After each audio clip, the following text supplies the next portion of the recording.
My boys will give you the best kind of start, 1,400 megatons worth. And you sure as hell won't stop them now. So let's get going. There's no other choice. God willing, we will prevail in peace and freedom from fear and in true health through the purity and essence of our natural fluid. God bless you all. And he hung up. We're still trying to figure out the meaning of that last phrase. There's nothing to figure out, General Turgidson. This man is obviously a psychotic. I'm a ski-walking cheetah with a hat full of napalm. I'm a runaway son of the nuclear A-bomb. I am the world's forgotten boy, the one who searches and destroys. Honey, gotta help me, please. Somebody gotta save my soul. Baby, detonate for me. Oh! Look out, honey, 'cause I'm using technology. Ain't got time to make no apology. So radiation in the dead of night, love in the middle of a firefight. Honey, gotta strike me blind. Somebody gotta save my soul. Baby, penetrate my mind. And I'm the world's forgotten boy, the one who's searching to destroy. And honey, I'm the world's forgotten boy, the one who's searching only to destroy. Hey! Hey! Hey! Hey! Hey! Look out, honey, 'cause I'm using technology. Ain't got time and maybe no apology. So radiation in the dead of night, love in the middle of a firefight. Honey, gotta strike me blind. Somebody gotta save my soul. Baby, penetrate my mind.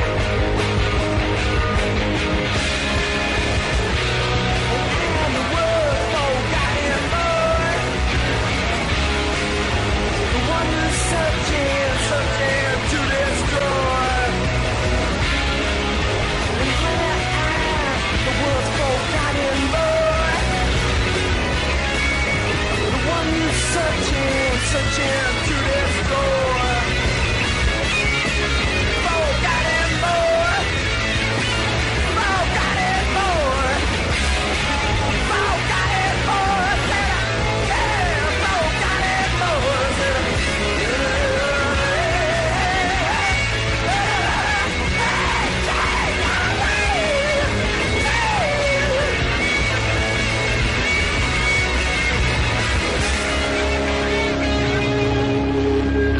Okay, let's get down to it, Bopper.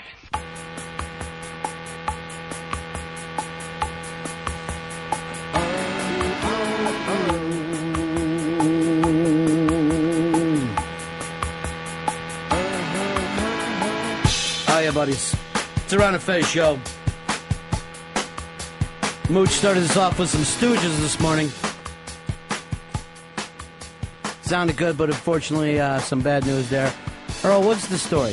Guitarist Ron Ashton, he was found dead in his Ann Arbor home this morning of an apparent heart attack. He was 60 years old. Fezzy, is this something you want the parents blamed for, or how? Where's the cutoff line for you? I don't know if his parents were Scientologists and denied him some sort of treatment. Oh, I forgot to tell you. You left your torch over at my house last night. What's with the new glasses? I can't see anymore. I couldn't see you while you were talking to me. But here's the thing. You've got a gigantic beard. Yes. And tiny little glasses. You just seem like that in some kind of spy movie, we end up over at your house, and you're giving us a cachet of firearms. When I got new glasses, I actually tried on some big, giant Charles Nelson Riley, James Garner type frames. How old are you that these are your references, by the way? Only Blowhard knows who those two people are. They're just too much for my giant head. Do you have any references post, let's say, 1966? Not a lot. Let me take a look at the new glasses, because they're tiny, and they just make... they just make Big your frames head... don't work on me either, Ron. They seem like they make your head swell up. Please. I don't even see that much of a difference. Oh, yeah, you're a little fuzzy and all, but... Uh-huh. Well, they're bifocals now, too. So I'm getting used to that as I trip over every crack in the damn sidewalk. Let's see. Big gray beard and bifocals. Yes, Ron and Fez, the show of the future. Anyway, sad news there, Earl. Yeah, I'm Ron. Is this somebody you knew? I didn't know him, but the Stooges, man. How can you not be? We're all fucking familiar with the Stooges. I just meant, did you have a personal story from your NEW days? Because you always try to be the big name dropper on such occasion, like, I was going to book him. No, Ron Ashton. I do have an Iggy Pop story, but... Is it any good, or is it just one time you saw him pour ketchup down his pants? He Or we've all been to that show. Or was it the time someone called you something that rhymes with Iggy? Hey. You like being a racist, Fez? Is that it with your new tiny glasses? You know It's this. an air of superiority. You know that this is Obama time, right? Yes. Well, we have until the 20th. You can't touch this. That's what it's Obama time. Earl, of course, will unfortunately miss the inauguration. Why do I should? No By one the way, else. there's a new word going around that rhymes with inauguration, and I'm not going to do it. But I'll leave that for Fez. I have a pretty good idea what it is. Yeah, We but- all do. Yeah, sure. Luckily, I do it, a little more subtle than Watley. Not sitting there with my tiny glasses, yelling out racist stuff every chance I get. Laser pinpoints with these. Oh, they're all hideous. They could be working. Earl actually has a good booking for the Sunday night interview show. Nice rock star. One of the few people, I think, in rock that you could call a genius. Who we interviewing, Earl? Mr. Todd Rundgren is going to be a guest on The Runt is coming in Sunday night. What time? Sunday night at 9 p.m. Thank you very much.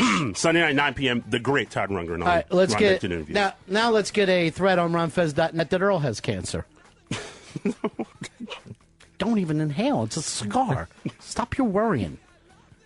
God. So Todd Rundgren coming in, and I will tell you this: we taped this. We had to tape this over the vacation, so I had to come back in here with Earl. I don't know whether you noticed, but he's out of his gourd lately. We've left him alone, but he's like a balloon, Earl is right now, with a leak, and he's just going on. There's his cancer.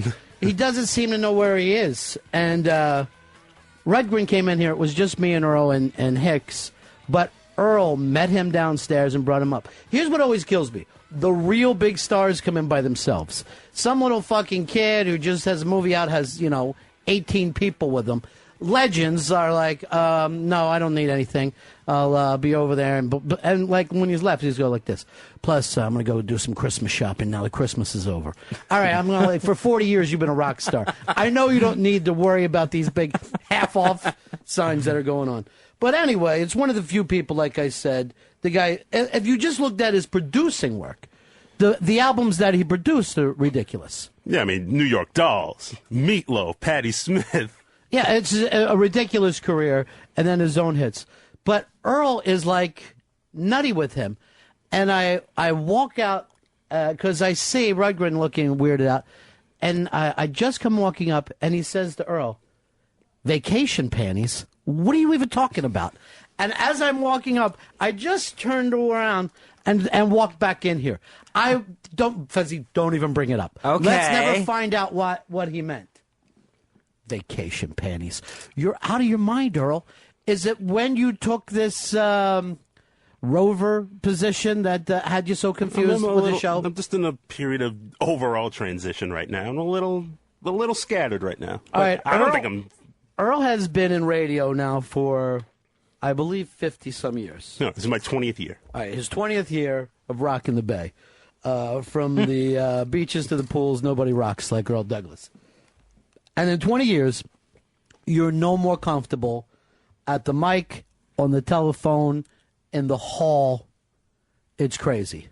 I think I'm more comfortable. I mean, when I started, I was very withdrawn. I don't even know why, but I was just very quiet, kept to and myself. now you're so outgoing, you can use the term vacation panties to the great Todd Rundgren. Feel free. And I will tell you right now, you will hear the interview start a little odd because of that. Okay. I had to more or less win them back.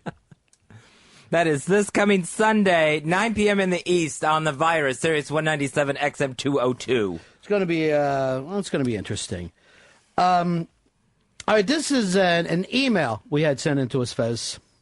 And now, Ron and Fez, the show of the future, brings you electronic mail.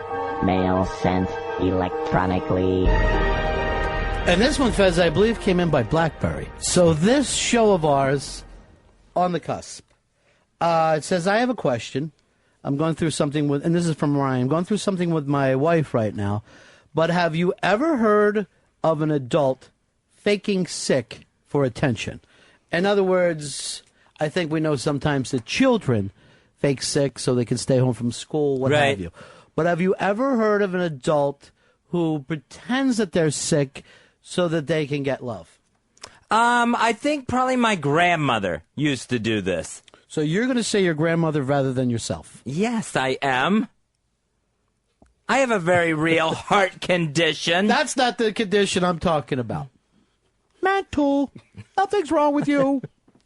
Your grandmother used to fake sick so everybody would come around her? What would happen is my parents would go on vacation, and my grandmother would take ill and have to go to the hospital every time they went on vacation. They'd have to call their vacation short. I think I told you about this story before. I was with a girl one time that every once in a while when I would go on my runs, as I like to call it, in deep, she would suddenly get a screaming headache and needed me to take her home. And this fucking would go on right when, I was at the edge of the abyss. So in this fucking horrible state that I was in, 2, 3 o'clock in the morning, I fucking drive like a maniac. Back in the days when really the cops didn't make that big of a deal of it. Drive like a maniac to the emergency ward, grab her by her fucking hand, pull her in there, say to the fucking, the head nurse there, fix her. Something's wrong with her at 2 o'clock in the morning where her fucking head hurts. But through this haze of mine, I saw the horror on all the nurses' faces and the doctors, and they're whispering to her like, you want us to call. That's the fucking bad thing when you're that wrecked and you see other people who don't quite get your humor, and then you realize, okay, I'm the beast. What I am right now is the beast. Earl, you have a tendency to fake sick. I don't fake sick at all. If I'm sick, I'm sick. And No. I don't. How many times in here were you in trouble for something at work and you fainted? That was real. You're the fainting fucking goat. And then the other time when your job was on the line, you acted like you had sleep apnea or something. You went to a sleep clinic. You got one hose in your nose. You broke it, and now you're fine. As long as we're not bitching at him, Fez, he's physically fine. I'll throw out these examples. The MRI he had on his head where nothing was found. Literally. But what happened there? Hey, they've discovered a sinus condition in my nose. I had 3 doctors tell me I had sleep apnea. What about the time? So why aren't you using the oxygen tank anymore? Because I can't breathe through the damn thing. Oh, you can't breathe with oxygen. That's the problem with you. Paul, you're on the Ron and Fez show. Hey, what's up, guys? Isn't that called Munchausen disease? And then when you fake your kids being sick, it's Munchausen by proxy. Isn't that how that works? Here's what these pricks do. They actually get their kids sick. They will make their kids sick so that everybody comes around and, they're like, oh, please, don't go to work. A big part of that was that the fucking scary movie a couple years ago. Sixth Sense. No, I was talking about Cloverfield, where that fucking baby was just running around New York, knocking everything down. Yes, Sixth Sense, where they pushed the kid so far, the kid actually died. Dave, you a faker when things get bad? I fake a little bit, but I fake more that I'm having problems maybe in my personal life, not physicalness, because I can't fake pain. You would not fake pain. I wouldn't fake pain. No. That way, sometimes they won't let you take gym class. You're like, no, you don't understand. No. I just don't want to take the test in geometry. I mean, I definitely want to take gym class. I did fake I faked throwing up when I was 11 years old and went to the Philadelphia hospital. But I haven't done that since I was an adult because of the guilt that I feel from that. They took you to the hospital? Yeah, I actually had to spend 2 weeks at the Philadelphia Children's Hospital. Because they couldn't find out what was wrong with you. Exactly. In fact, they thought that I had a new stomach disease. And the guy even moved to the Jersey Shore because he thought he could, like experiment on me and shit. This is the problem. Your eyes are so yellow all the time that there does seem to be something wrong. Now, here's the main problem. For Ryan, could you be married to this woman? Every time something's coming up, oh, Ryan, I'm sick. Oh, honey, I think I got a job in another town. Oh, I'm sick. Oh, I got fucking tickets to go to the ball game. I am sick. You can't live like that with this person. No, you can't. You would have to tell her, fine, take yourself to the hospital. You would have to cut it off that way, and then it would end. I don't know. You look like a Dave. You can't fucking call bluff on these people. They're willing to fucking say this to anybody. Here is Jeff. Jeff, you're on the Ron and Fez show. Hey, what's going on, guys? Yeah. Hey, I used to have this girlfriend. She used to say she had peanut allergies, and that's a pretty severe thing where you could die if you're around peanuts and all that. Yeah. And her mom told me to be careful that she acted like it was more severe than it really was. And I found out she was faking because one time I didn't think I was going to see her, and I was eating peanuts and all this crap at a bar, and she ended up calling me. I went over there and had sex with her and everything, and she never got sick or anything. So what you did is try to rub a little peanut butter in her vagina just to prove a point. Yeah, pretty much. I wanted to see what would happen, and nothing happened. So I knew she was full of crap, and I tried to call her out on it, and she got all mad and bent out of shape. Yeah, you got to cut it off with those people. You got to cut it off with people like that because you can't get better if you don't want to get better. Some people want to be sick. It's a lovely feeling for them. They love the fact of being sick. Fez, remember before you said during your early stages of nuttiness that you were thinking about, you said driving your car into a tree? Oh, yeah. Yeah, that was, it was almost like I needed, a break. I didn't want to kill myself, but just felt like I needed a break from my life where I could lay in a bed, maybe have a broken leg, foot up in one of those traction things like you see in the movies. What kind of fantasy is that? What kind of fantasy, seriously? Desperate? I don't know. Really bad fantasy. I'll put it that way. And I had even picked out the tree. But like all your fantasies, they never fucking play out. Oh no, it's like the tree is like the girl I never talked to. Just drive by the tree every day, never do anything about it. I see. So you're like, that tree doesn't even know I'm alive. Someday I'm gonna drive into that tree. If that tree knows what I have planned for it. This is what I would have loved. You fucking decide you're gonna try to break your leg by driving into a tree, and you end up puncturing a lung or something ridiculous. Oh, it would have been, yeah, it would have just been, I would have broken my neck or something. I've also seen you drive. You ain't going to get hurt driving 4 miles an hour into a fucking tree. You probably wouldn't even lost a quarter panel. Here is Brian. Brian, you're on the Ron and Fez show. Hello? Yeah. Hey. Just calling just to say that, my wife's doing the same thing as what you're talking about, that she's always sick. She always pretends to be sick. She was just in the hospital for 12 days, and the doctors can't find anything wrong with her. She's pretending that she always hurts anything else to try to get attention from everyone. I'd do anything to get rid of you, get away from you myself. I would say I would seriously be a cutter if I could get away from him and his bad phone. I would fake deafness. It's the Ron and Fez show, 866-RON-0-FEZ, 866-RON-0-FEZ. Here's Kind Bud. Bud, you're on the Ron and Fez show. Brothers. What's up, man? Hey, Fez, through that little rant there, you sounded just like Snagglepuss, the fucking cartoon cat. Exit, stage left even. That's another reference for the young people. Snagglepuss. Heavens to Murgatroyd, there's a tree even. There's elderly people going, oh my God, he's nailed that.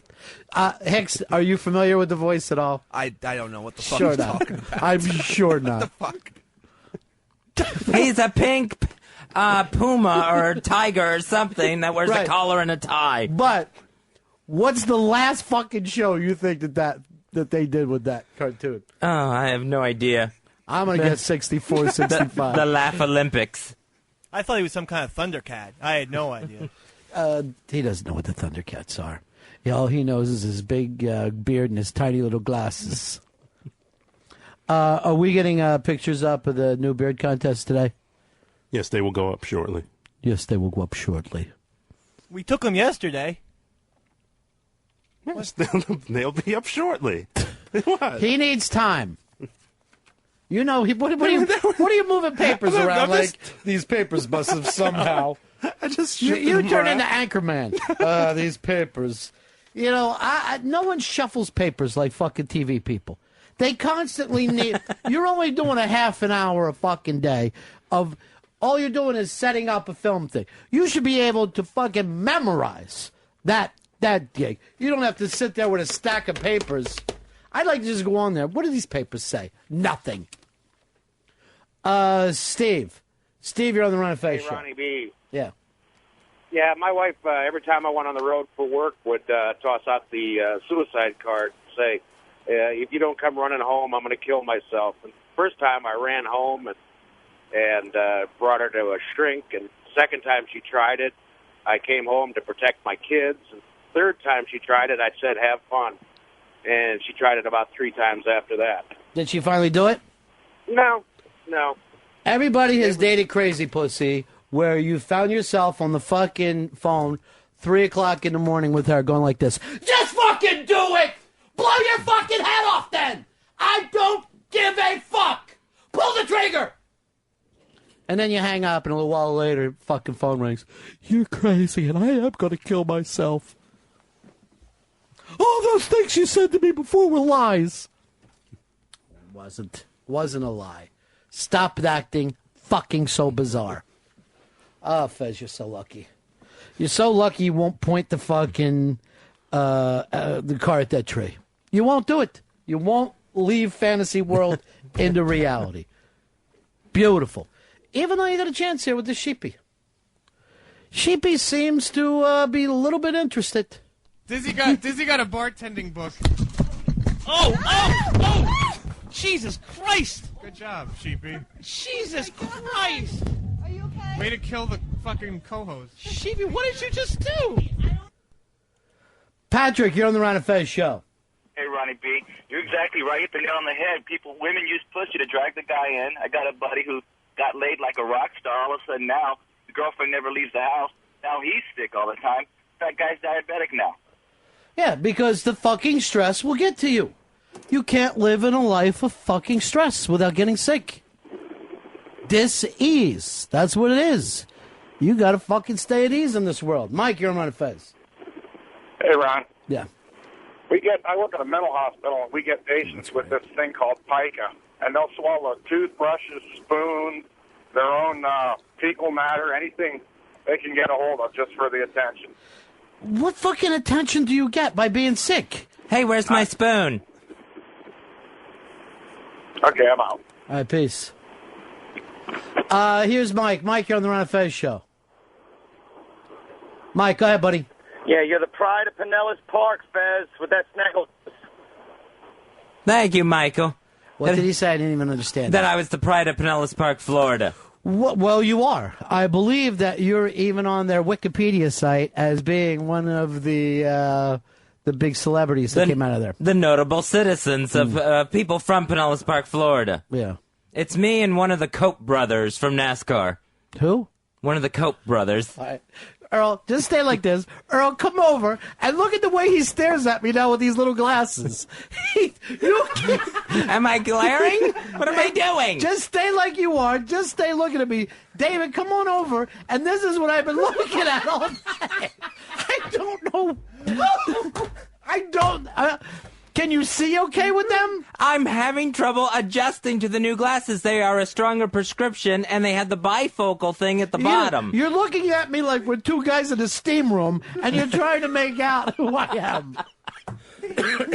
He looks like a bearded Joe Paterno. He's just so blind with those glasses. I've never met anyone like Fez. He has nothing going on, and yet tons of drama. There is Everyone else just goes out and gets glasses, and that's the end of it. That was my plan. Did you tell them I don't exactly see well in these? They told me they would need some getting used to, so I took them at their word. You can't see your pupils in those glasses. They've just made your eyes gigantic. Maybe they're still dilated from the drops. I want that to come up in his Wikipedia in Pinellas Park, Florida, that his new glasses don't seem to be working. And then who else? Who's the other notables? The Lazowski twins? Nah, the Koch brothers. Oh. I think that's who it is. Mm. Terry Schiavo also is in that. Oh, that's right. Fez took her to the prom. And then he drove into a tree so that they didn't have to dance. He didn't learn how to do the foxtrot back in those days. Fez, you always talk about your childhood, but there's a new study out saying calling kids' name may make them more popular in the long run and help with self-esteem. Now, I believe this is just like other kids busting balls, but instead of this part of the new victimization in the United States that we have right now, that this is actually a positive thing when the kids give you nicknames. Yeah, this is supposed to help them integrate socially and be a positive thing. How is it a positive thing for a little kid to be called Fatty 2x4? None of this. I can't believe this study. But that way he knows where he doesn't fit through the kitchen door. I'm gonna actually go, and this could surprise you, Fez, on the other side of your opinion right here, and say I can understand how it happens because the dull kids don't get called names. You know what I'm saying? Right. Dull kids look over and see kids that get fucking nicknames hung on them, and they're like, well, that guy's kind of moved up a notch because at least he's being recognized. But there's got to be more kids that don't benefit from that. That, I mean, don't get popular or don't learn ball busting back from this. Well, how do you come to that point? Because how many funny people are there in the world? You don't have to be funny. You're just fucking busting balls. In other words, you're just sitting there having fun. This is the way, particularly males, accept each other. Of you just busting stones. But for some reason now, instead of like, oh, there he is in there, fucking tussling around with his buddies, it's being seen as some horrible thing. When really, in the long run, the guy learns to be accepted.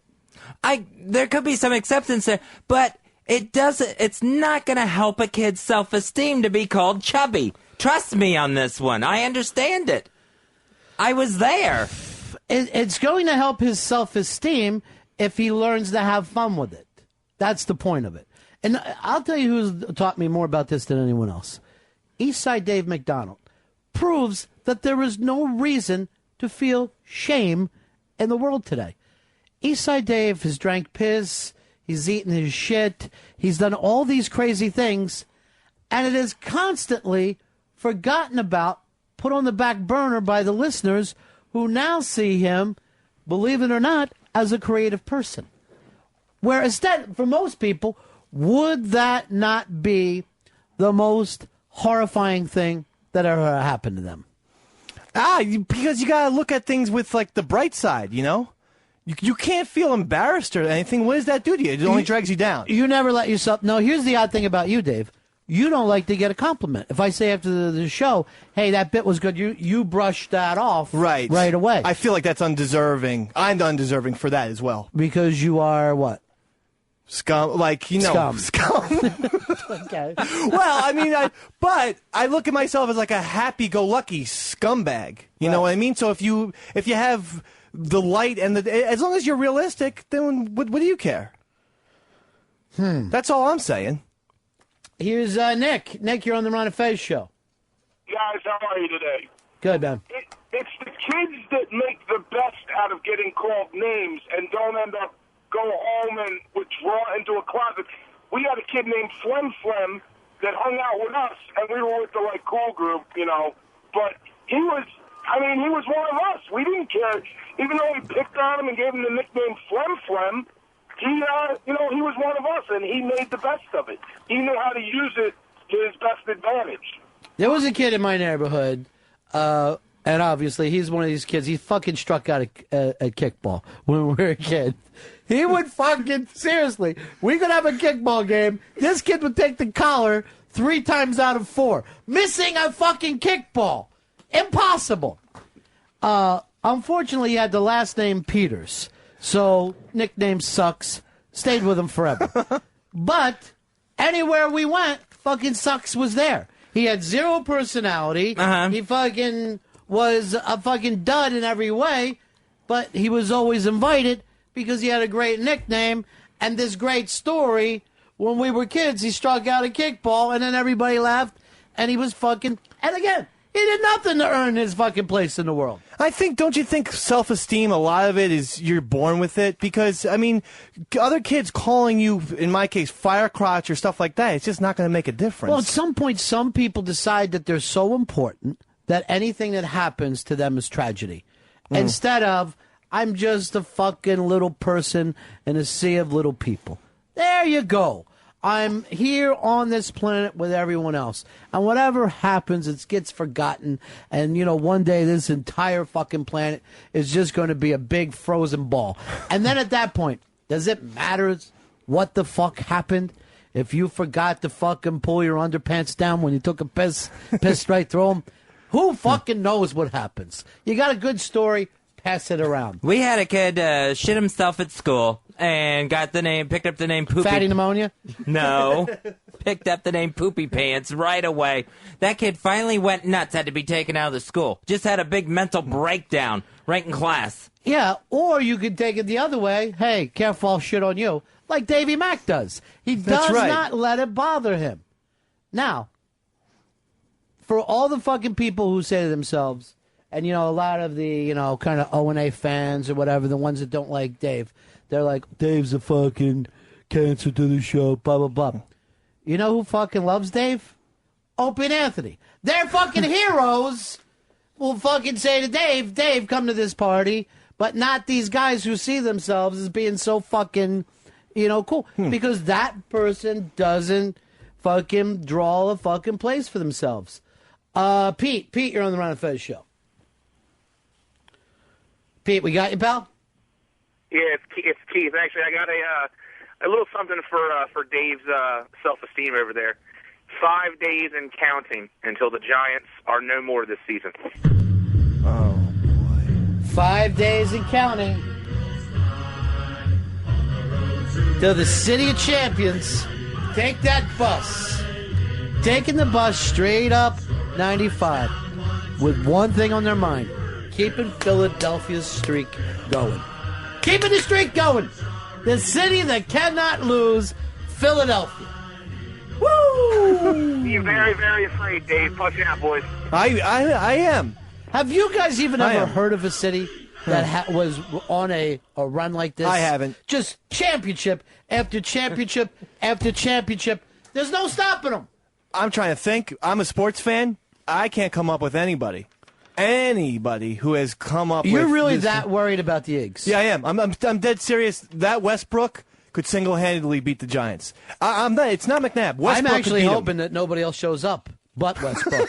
I hope he goes out there by himself and pulls a Billy White Shoes Johnson. He could. Philadelphia, Fezzi, the city of winners, the city of champions, they just keep making it happen. Aren't you worried about a jinx? There's no such things as jinxes, my friend. We're men of science. You think we're going to sit around and worry about a jinx? Let's yell it from the top of the tallest building. Philadelphia cannot be stopped. You know who worries about jinxes? Losers. Yeah. And that's not what Philly is. By the way, I talked to my really good friend, Kathleen from the Bronx, who has now left New York for Philadelphia. And she says she's going there to the game in an underdog costume, and you can look for her. She's going to be dressed up as underdog. Oh, she'll get on TV. I hope so. She's the original underdog. Not a lot of people know that. She's South Jersey's original underdog dancer. I guess some other people picked it out. But Kathleen started it all off. Here's Alan. Alan, you're on the Ron and Fez show. Ronnie B. Yeah.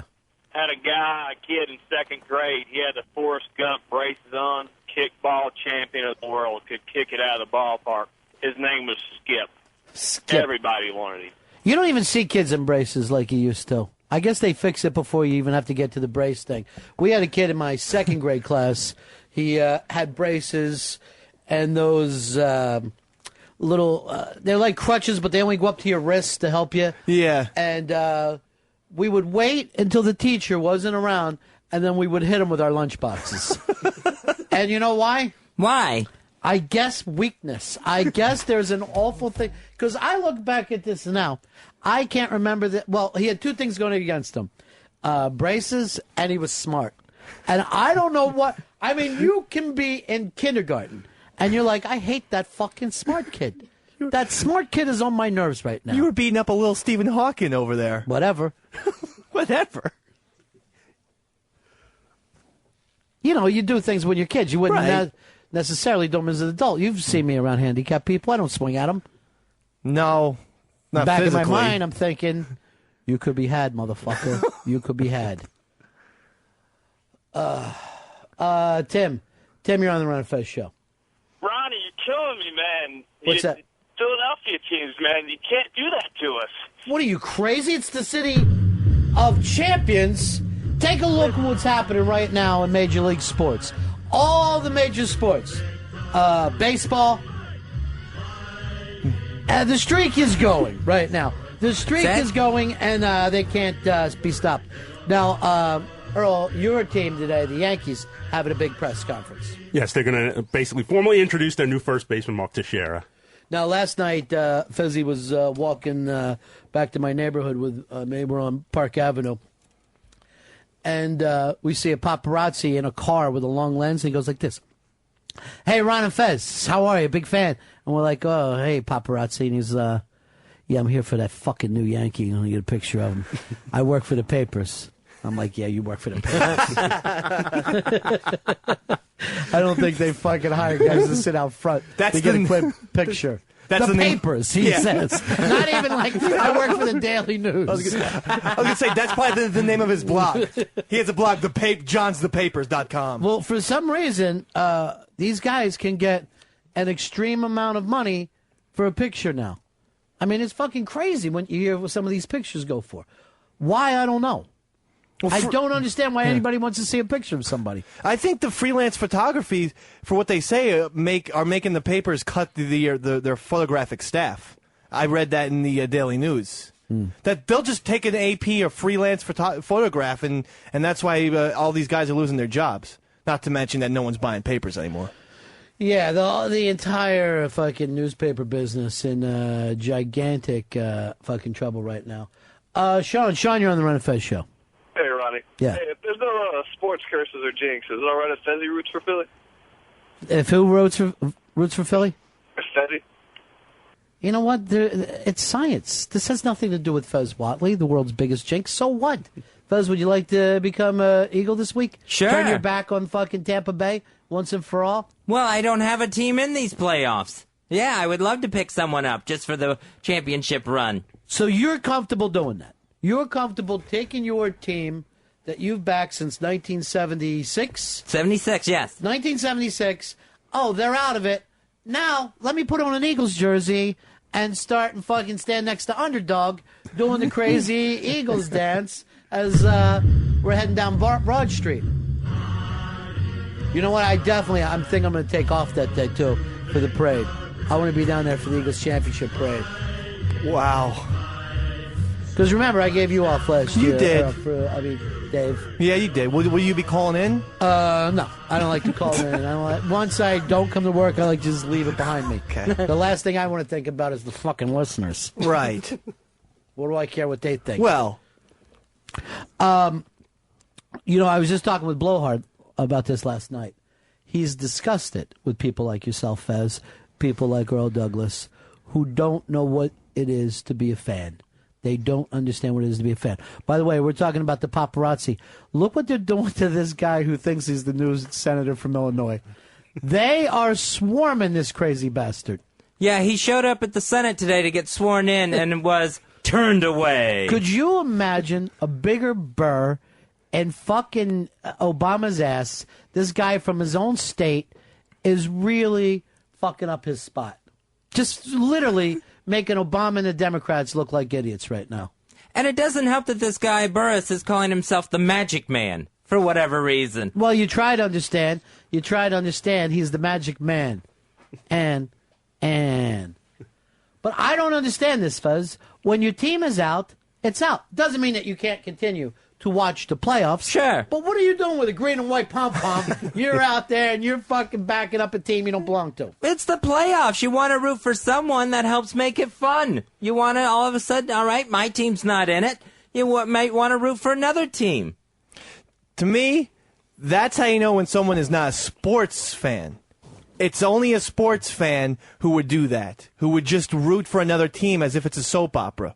Yeah, I kind of got to agree with you there, too. I kind of got to agree that, you know, again, can you sit there and go, oh, Jesus Christ, look at this Tom Brady. This son of a bitch is unbelievable. I can't believe he did that. Yes, of course. I'm willing to do that. But for me to act like, oh, yeah, Tom Brady bringing the Pats down, that's fucking insane. That's insane. Now, there are a couple of teams out there that, for some reason, get the fair weather fans. The Dallas Cowboys, Pittsburgh Steelers, and when they win, the Oakland Raiders. Yeah. You don't see the Oakland gear now. Let Oakland go fucking 12-4, and every black kid in America is fucking decked out in this thing. The Cowboys and the Steelers seem to be tied in with the 70s, which is the big explosion of the Super Bowl and, you know, football on TV, Monday Night Football. So those two teams, I guess a lot of guys were 4 when that happened, so they jumped on the fucking bandwagon and want to hang out there. But it's just somewhat annoying to me. Now, speaking of the Steelers, I saw Ben Roethlisberger yesterday being interviewed.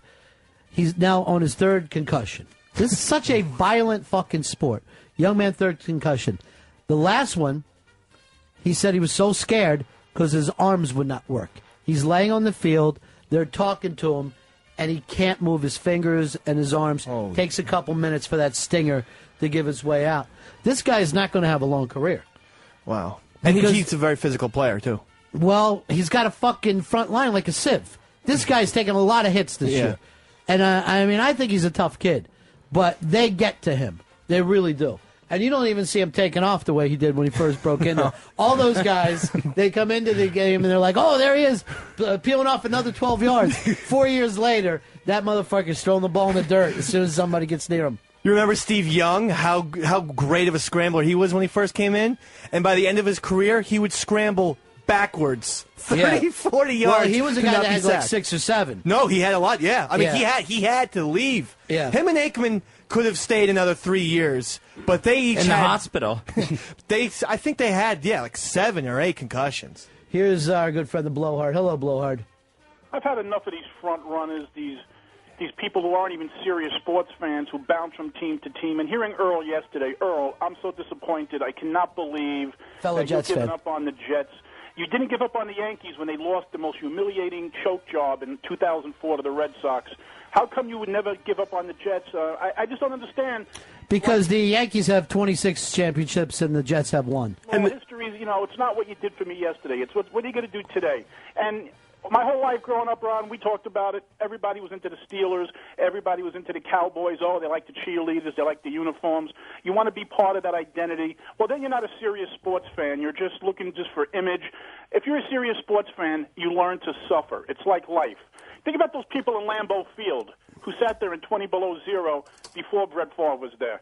Look at the Lion fans of today. Me, I'm a hockey fan. I'm a Ranger fan. My whole life, nothing until 1994. There's no reward. There's no payoff. It's just bouncing around. That is some truth. When you do get the payoff, it's an exciting thing in your life. Now, Fez, you won't know that because you go from team to team. He actually gave up on his own Tampa Bay Rays last year, and I saw him doing the mummer strut. Oh. That mummer strut would kill me if I grew up with the Rays the way that Fez did. They nicknamed him Hop Frog. Now, I know with your glasses you can't see what's happening in the field. I can get a view. Is that right? Wrong way? See, names hurt. They hurt self-esteem. Do they? Or does it make you feel like you're part of the gang? No, it doesn't. Oh, okay. And there's nothing right. If your team's out of it, yes, you can cheer for anyone you want in the playoffs. It's a free country. That's what you can do. There's nothing wrong with you that. can cheer for Al Qaeda if you want to, Fez. We're I not won't. saying I won't do it. If they start winning, I bet you do, you prick. I just want to see good football at this point because the Jets may never win in my lifetime. You know, I was 9 years old when they won the last time. Unless they win in the next 2 years. I'm sorry, what was that line? You know, All over the road. Yeah, I know. But here's the thing. You say that you would rather suck a dick than put on a Red Sox shirt. You said that once. Yes, I said that. Because he likes to suck dick. No. That mystery's been solved. Frustrate you? They have the highest payroll. I'm a Yankee fan, and they have the highest payroll. We haven't won since 2000. And But Blowhard, it gets frustrating, but you know what? The organization keeps trying. They keep reloading the gun. This organization has not shown any... There's no hope with this organization. They went out and got Favre. I mean, talk to the Detroit Lions fan. All the doormat teams in the league have loyal fans. And you look at the Jets one day will get it right. When, I couldn't tell you. But here's let me take the other side. Blowhard, let me take the other side since these boys won't. Why are you committed to the team? Because you happen to be born close to this corporation. You know what I'm saying? If you happen to be born closer to Coke, does that mean you can't have a Pepsi for yourself? No, I think it's just a matter of reward and payoff, that you suffer with a team, you stay loyal to a team, and then when they finally win, like if you're a Cowboys fan... Let's say that. Let's suppose Dave moves to Dallas. Okay. Is he then permitted to be a Cowboys fan? Well, personally, I have a 10-year rule. 10-year.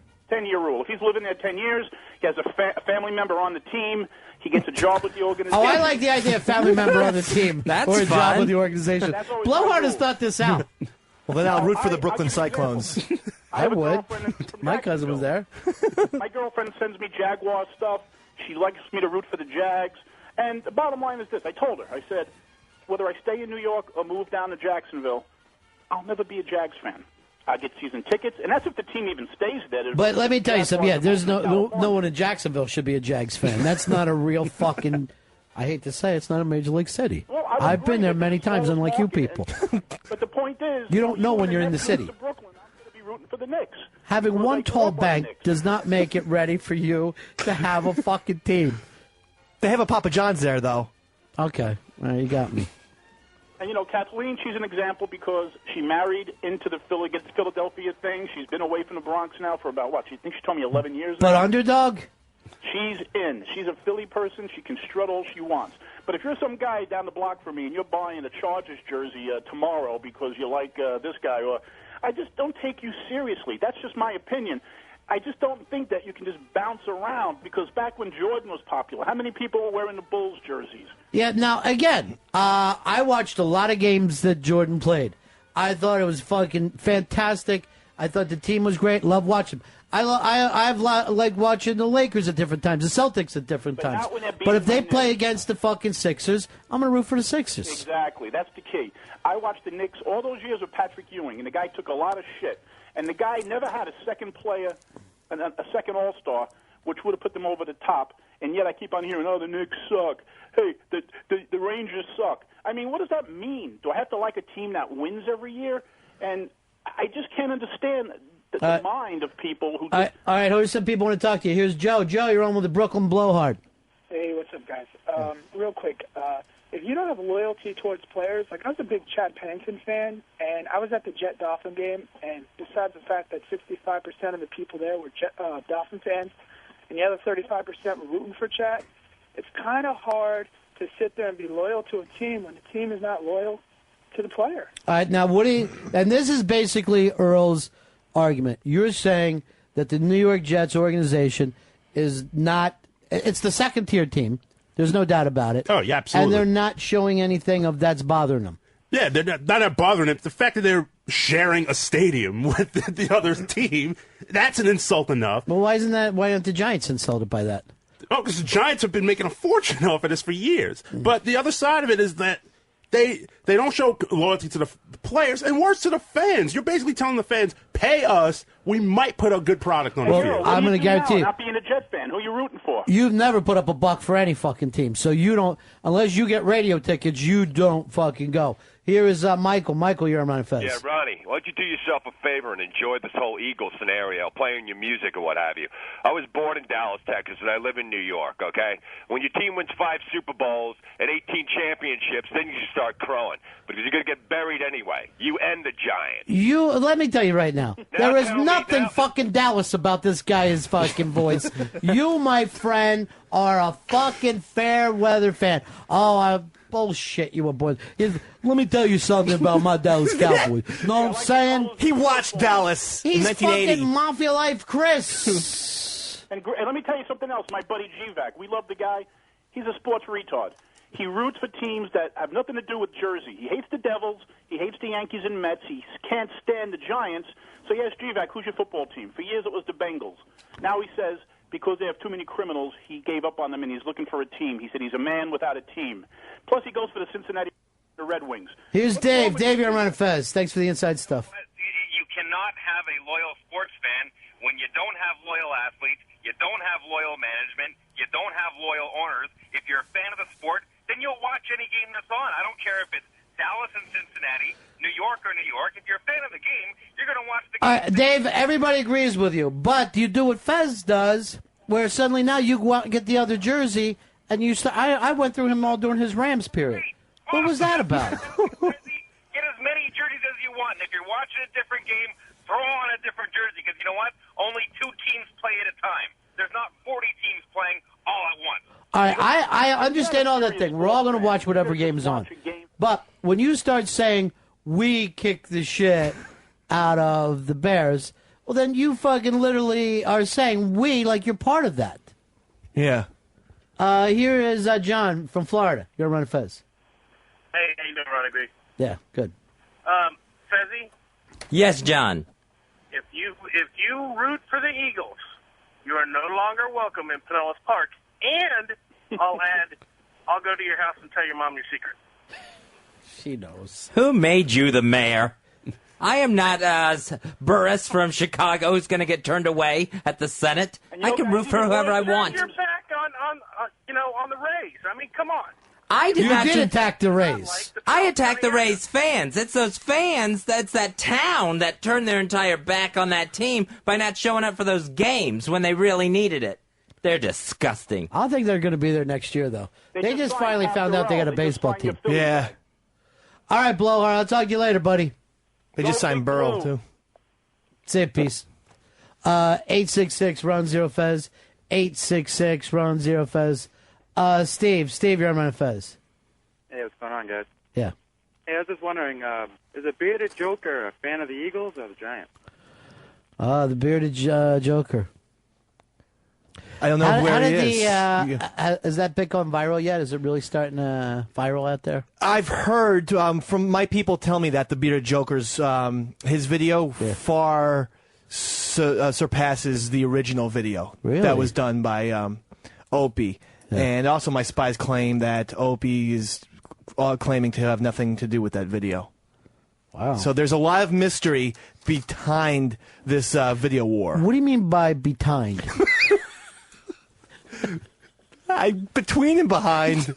Between and behind. Behind. Behind. So we're going to get to the bottom of this. By the way, your wife wrote earlier, some people marry crazy pussy. What did she mean by that? Oh, she could have been referring to myself, I guess. I don't know. She's going through the mood swing things? Big time. Yeah. I mean, she's showing now. She's popping like a turkey. So that's why she's... Same time as last year. Everything is exactly the same. Exactly. It's just one day she Groundhog's wakes Day. up and she's pregnant. Yep. So that means that the sleepless nights are going to be occurring in the next month or two. That. And I saw the movie, the documentary Letter for Zachary. Don't ever see this, Mr. B. So many people told me to see it. I don't want to. No, it's amazing. And yet it is I wish I hadn't seen it, and yet it's one of the most amazing documentaries of all. I am getting emotional right now. I am not even joking. All right, this. Tell us what just without giving it away. What's this letter to Zachary about? Because I got emails about it saying you got to watch this. But the kid died. The dad dies. The father. Well, yeah. You right off the bat, you know that a 28-year-old doctor was murdered. You were literally crying from this? Yeah, it was terrible. Should I get you odd, foggy little glasses that you can wear? I'm sorry. That's not going to help tears.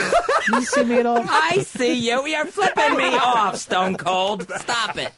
Hey, I thought we weren't going to call each other names. Not a bad That's the name. kind of thing that can fucking stick with a guy. 28-year-old doctor. He has so many friends. He's touched so many people. He was a brilliant person. That's disgusting. He ain't no Where did he touch their balls? No, he's not a molester. Look at your face is all wet. You know what? You're not getting sleep either, are you? No, I didn't get sleep last night because of this documentary. And I'm telling people, yeah, okay, there was some music in it. It's the most amazing thing, but it'll destroy your life. It destroyed my. It was too much. It was too heavy. It's like a letter to a kid about his dead dad. Exactly.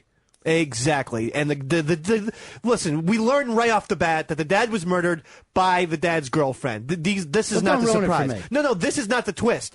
The whole entire movie is about the parents. And it's called Letter to Zachary? Exactly. I got a clip of Letter to Zachary, and apparently it's something else. It's got you crying. Okay. Here's just a little bit of the new documentary, Letter to Zachary. Dizzy got a bartending book. Oh! Jesus Christ! Good job, Sheepy. Jesus Christ! Are you okay? Way to kill the fucking co-host. Sheepy, what did you just do? That was, yeah. That's got me. Oh, wow. Hold on. Oh. That must have been on the extras in the DVD. Oh, that's something. I'm sorry. I'm starting to go myself. I don't remember that clip.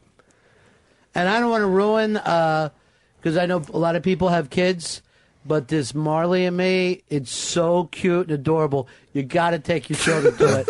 I took my 3 and my 5-year-old, and we just had the happiest, best day. All right. So please, take the kids out to it. I'm not the biggest dog fan, but please take the kids out to Marley and Me, and then give me a call after you see it and tell me I wasn't right. Take the whole neighborhood kids. Tell your kids, tell their friends. Everybody goes out together and checks this out. By the way, I got a little clip from Marley and Me, and it's going to touch your heart. It's so adorable because this big dog. I don't know that makes a dog. You know what he is, Fez? He looks like a yellow lab or something. No, he's a beagle. So this big beagle, and you know how big they get. They're big. This big beagle comes trouncing in, and the whole family, he's knocking everything over, but there's love. It's clumsiness, but there's love. So here's a little clip from Marley and Me. Dizzy got a bartending book. Oh! Jesus Christ! Good job, Sheepy. Jesus Christ! Are you okay? Way to kill the fucking co-host. Sheepy, what did you just do?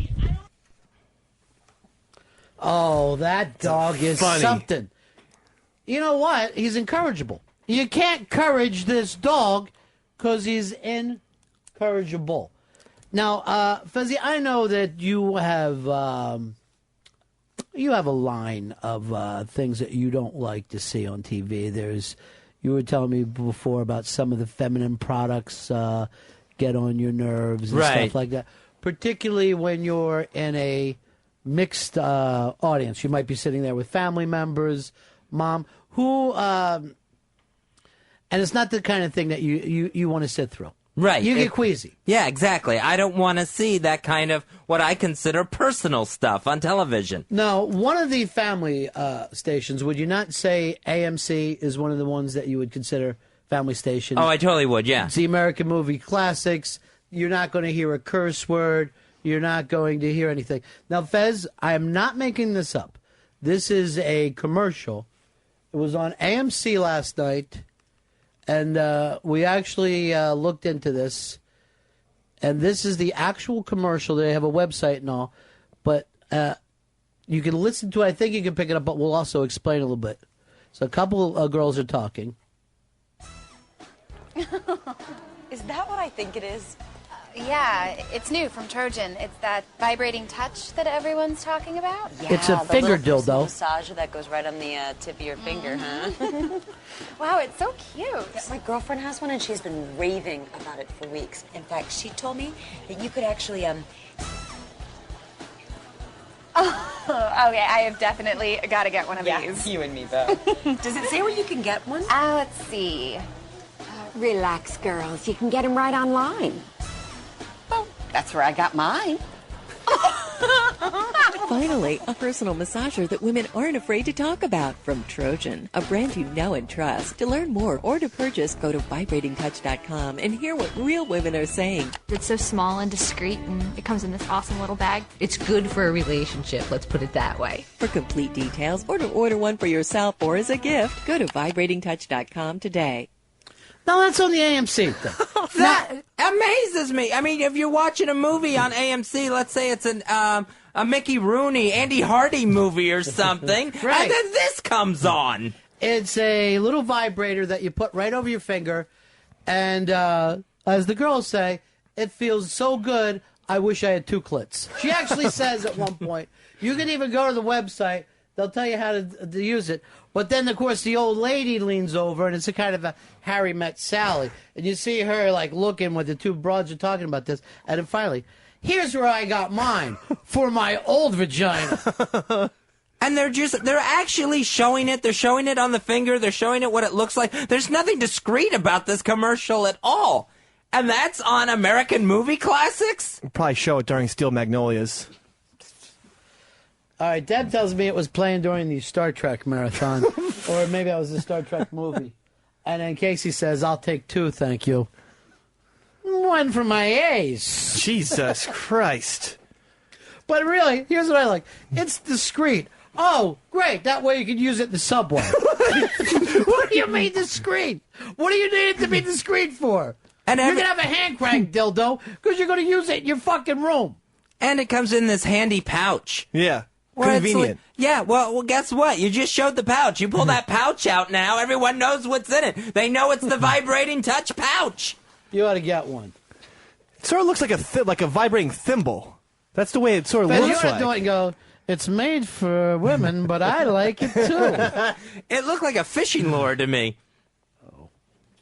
Yeah, it is. It's going to smell like one anyway by the time you're done with it. It's great for your vagina. This is during fucking Star Trek. And first, That's a family movie. When they're first talking about it, the old lady looks a little bit like repulsed. Right, like which that's is- the gimmick. yeah. Like, oh, I can't believe Yeah. these stuff. Right. But she's really just like, well, you two are retards. Here's how I play with my, Jesus Christ. And again, who gets attacked? Radio. TV, you fucking do whatever you want once you make it on TV. Now, I guarantee you, O&A on terrestrial radio tomorrow, they do a bit with the vibrating finger. Pleasure Herself is the big trademark there. And the sky is falling. Everybody would be freaked out. How dare they? I had my children in the car when this horrible thing happened. But if it gets on TV, the sky's the limit there.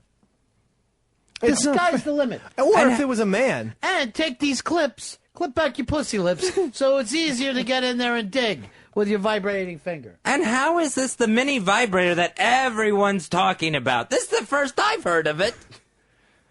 You would think you would think yes, you would overhear this conversation somewhere. All right, Dave's wife said they used to sell one like that 8 years ago on TV. Fuckaloo 9000. Google it. Okay. Fukuoku. Fuckaloo. Fuckaloo, is that it? That can't. My darling. But also, don't you think that if this was a man product, like if this was Freddy's Pocket pussy? Yeah, Freddy's mini pussy. Oh, it's so tight. It's like having a tight vagina around your cock. Just put it on your thumb and fuck your thumb. I'll tell you where to order. It's ridiculous. Double standards. We actually have a clip of someone actually using this vibrating dildo, this finger dildo, on another person. Dizzy got a bartending book.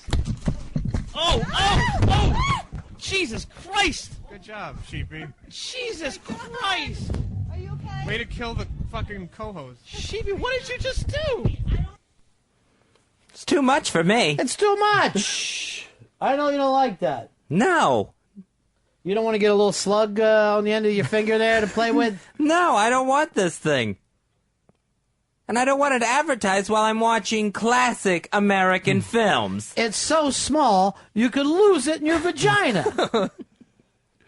I think I've got 8 in my vagina right now. They don't care. Buy one, get one free. Use the other one for your asshole. I will. That's Well, how we I'll should get just be him. doing commercials. I hate to say Here's it. a bottle of fake cum. Everyone, it's fake cum. Why would you need fake I don't know, but why would you need this? It's I not guess practical. You could just throw it on the woman and say that you had an orgasm. You have to use dildos in the privacy of your own home. So why you need a discreet dildo? Well, let's face it, too. When you brought up the pocket pussy, the fuck doll, whatever, there's nothing that a male can use that is accepted. A dildo is accepted now. It's accepted like divorce. Right. Yeah, I mean, every woman's supposed to, and Yeah. sometimes the chicks go out shopping together for them. It's like, hey, Right. it's replaced shoes for women. We're going to go out and buy a couple dildos together. It's not fair because we don't have the same type of stuff. Here is, well, they haven't come up with a pussy that we think. No, is I know. gonna I work for tried us. all of them that O&A have, and they're just rubbery and they don't work well. So O&A use these? What are you saying? I bet in the What are you O&A saying? office. During commercial Oh, breaks? in They their have office. live little toys, and I go down to the 3rd floor. Why 3rd floor? Go in our shit fucking town. Jay, you're on Ron and Fez. Hey, buddies. Yeah. That thing you were talking about, the one that was advertised 8 years ago. What's the name of it? It's called the Fuku Okayu, and they advertised it as a circulation or personal massage device. Well, some of those things they have tried to call, like back massagers and neck massagers. Looks like a Terminator 2. Yeah, it gizmo. looks like you're playing a virtual reality game with it, which I guess you are. This is why the women are such hypocrites. It's unbelievable. Feels so good on my pussy, I ended up quitting my job and leaving my husband. So in the commercial where the one lady says, "Is that what I think it is?" the other woman is using it right there in the coffee shop. There, now you lost me. I don't know what you're talking about. The one that we just watched? Yeah, the one we just watched. The one lady says, "Is that what I think it is?" And I didn't know whether that meant the woman was using it right then and there, or they were just looking at it on their laptop. All right, let's go back. I'm pretty sure that she's not masturbating. She's got a Is magazine. that what I think it is? Yeah. Okay, I didn't see the magazine at first. Vibrating touch that everyone's talking about? Yeah, the little personal That everyone's massage talking that goes right about. on the tip of your Now look, finger. there's that old lady watching. Wow, it's so cute. And they're not at coffee shops. They're at the hairdressers. For weeks. In fact, she told me that you could actually There was hairdressers at the Oh, back. okay. those Okay, I have definitely got to get one of these. Does it say where you can get one? It's a new prescription. I'm getting used to them. Why scream it? That's where I got What mine. are you angry about? That these glasses don't work. You're the one. Massager that women aren't afraid to talk about from Trojan, a brand you know and trust. To learn more or to purchase, go to vibratingtouch.com and hear what real women are saying. It's so small and discreet, and it comes in this awesome little bag. Discreet. It's good for a relationship, let's put it that way. For complete details or to order one for yourself or as a gift, go to vibratingtouch.com today. Now back to Gone with the Wind on American Movie Classics. You know what? They don't turn down money nowadays. Times is hard. I guess they can't.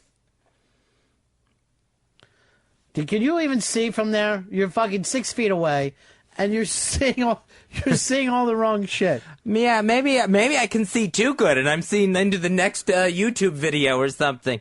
No, I don't think that's happening. First of all, this is going to teach you. You got to stop buying your glasses off the back of a truck that just comes through town. All right, we're going to break here. It's the Ron and Fez show. If you're unhappily married and you can't afford to get a divorce, and the thought of spending thousands of dollars on legal fees and selling your home, that's, for a lot of people, that's not realistic. What is AshleyMadison.com. So instead of getting a divorce, Fez, it's too expensive, you go to AshleyMadison.com? Right. You're going to find what you're looking for and save thousands of dollars. Maybe you don't want your marriage to break up. Maybe you just need something on the side. That's where AshleyMadison.com comes in. So you are really just sitting there making up that the marriage itself is unhappy. It's not necessarily unhappy.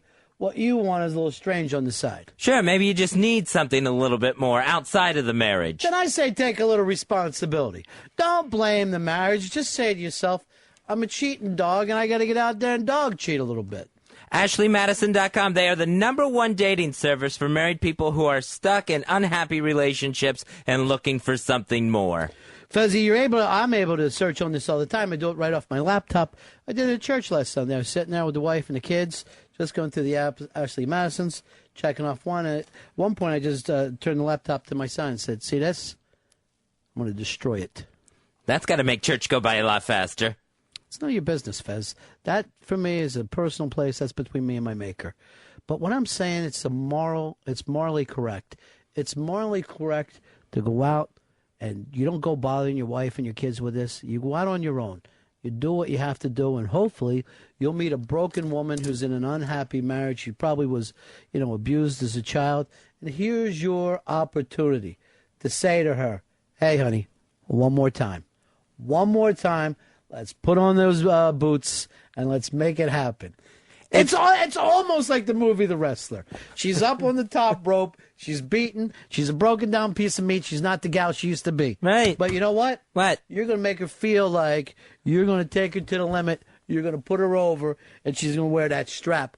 One more time, she's going to walk that aisle. Woo! Thanks to AshleyMadison.com. It's 100% secure, completely anonymous, and now it's free to join. You can sign up for AshleyMadison.com absolutely free. I say come back, baby. Rock and roll never forgets.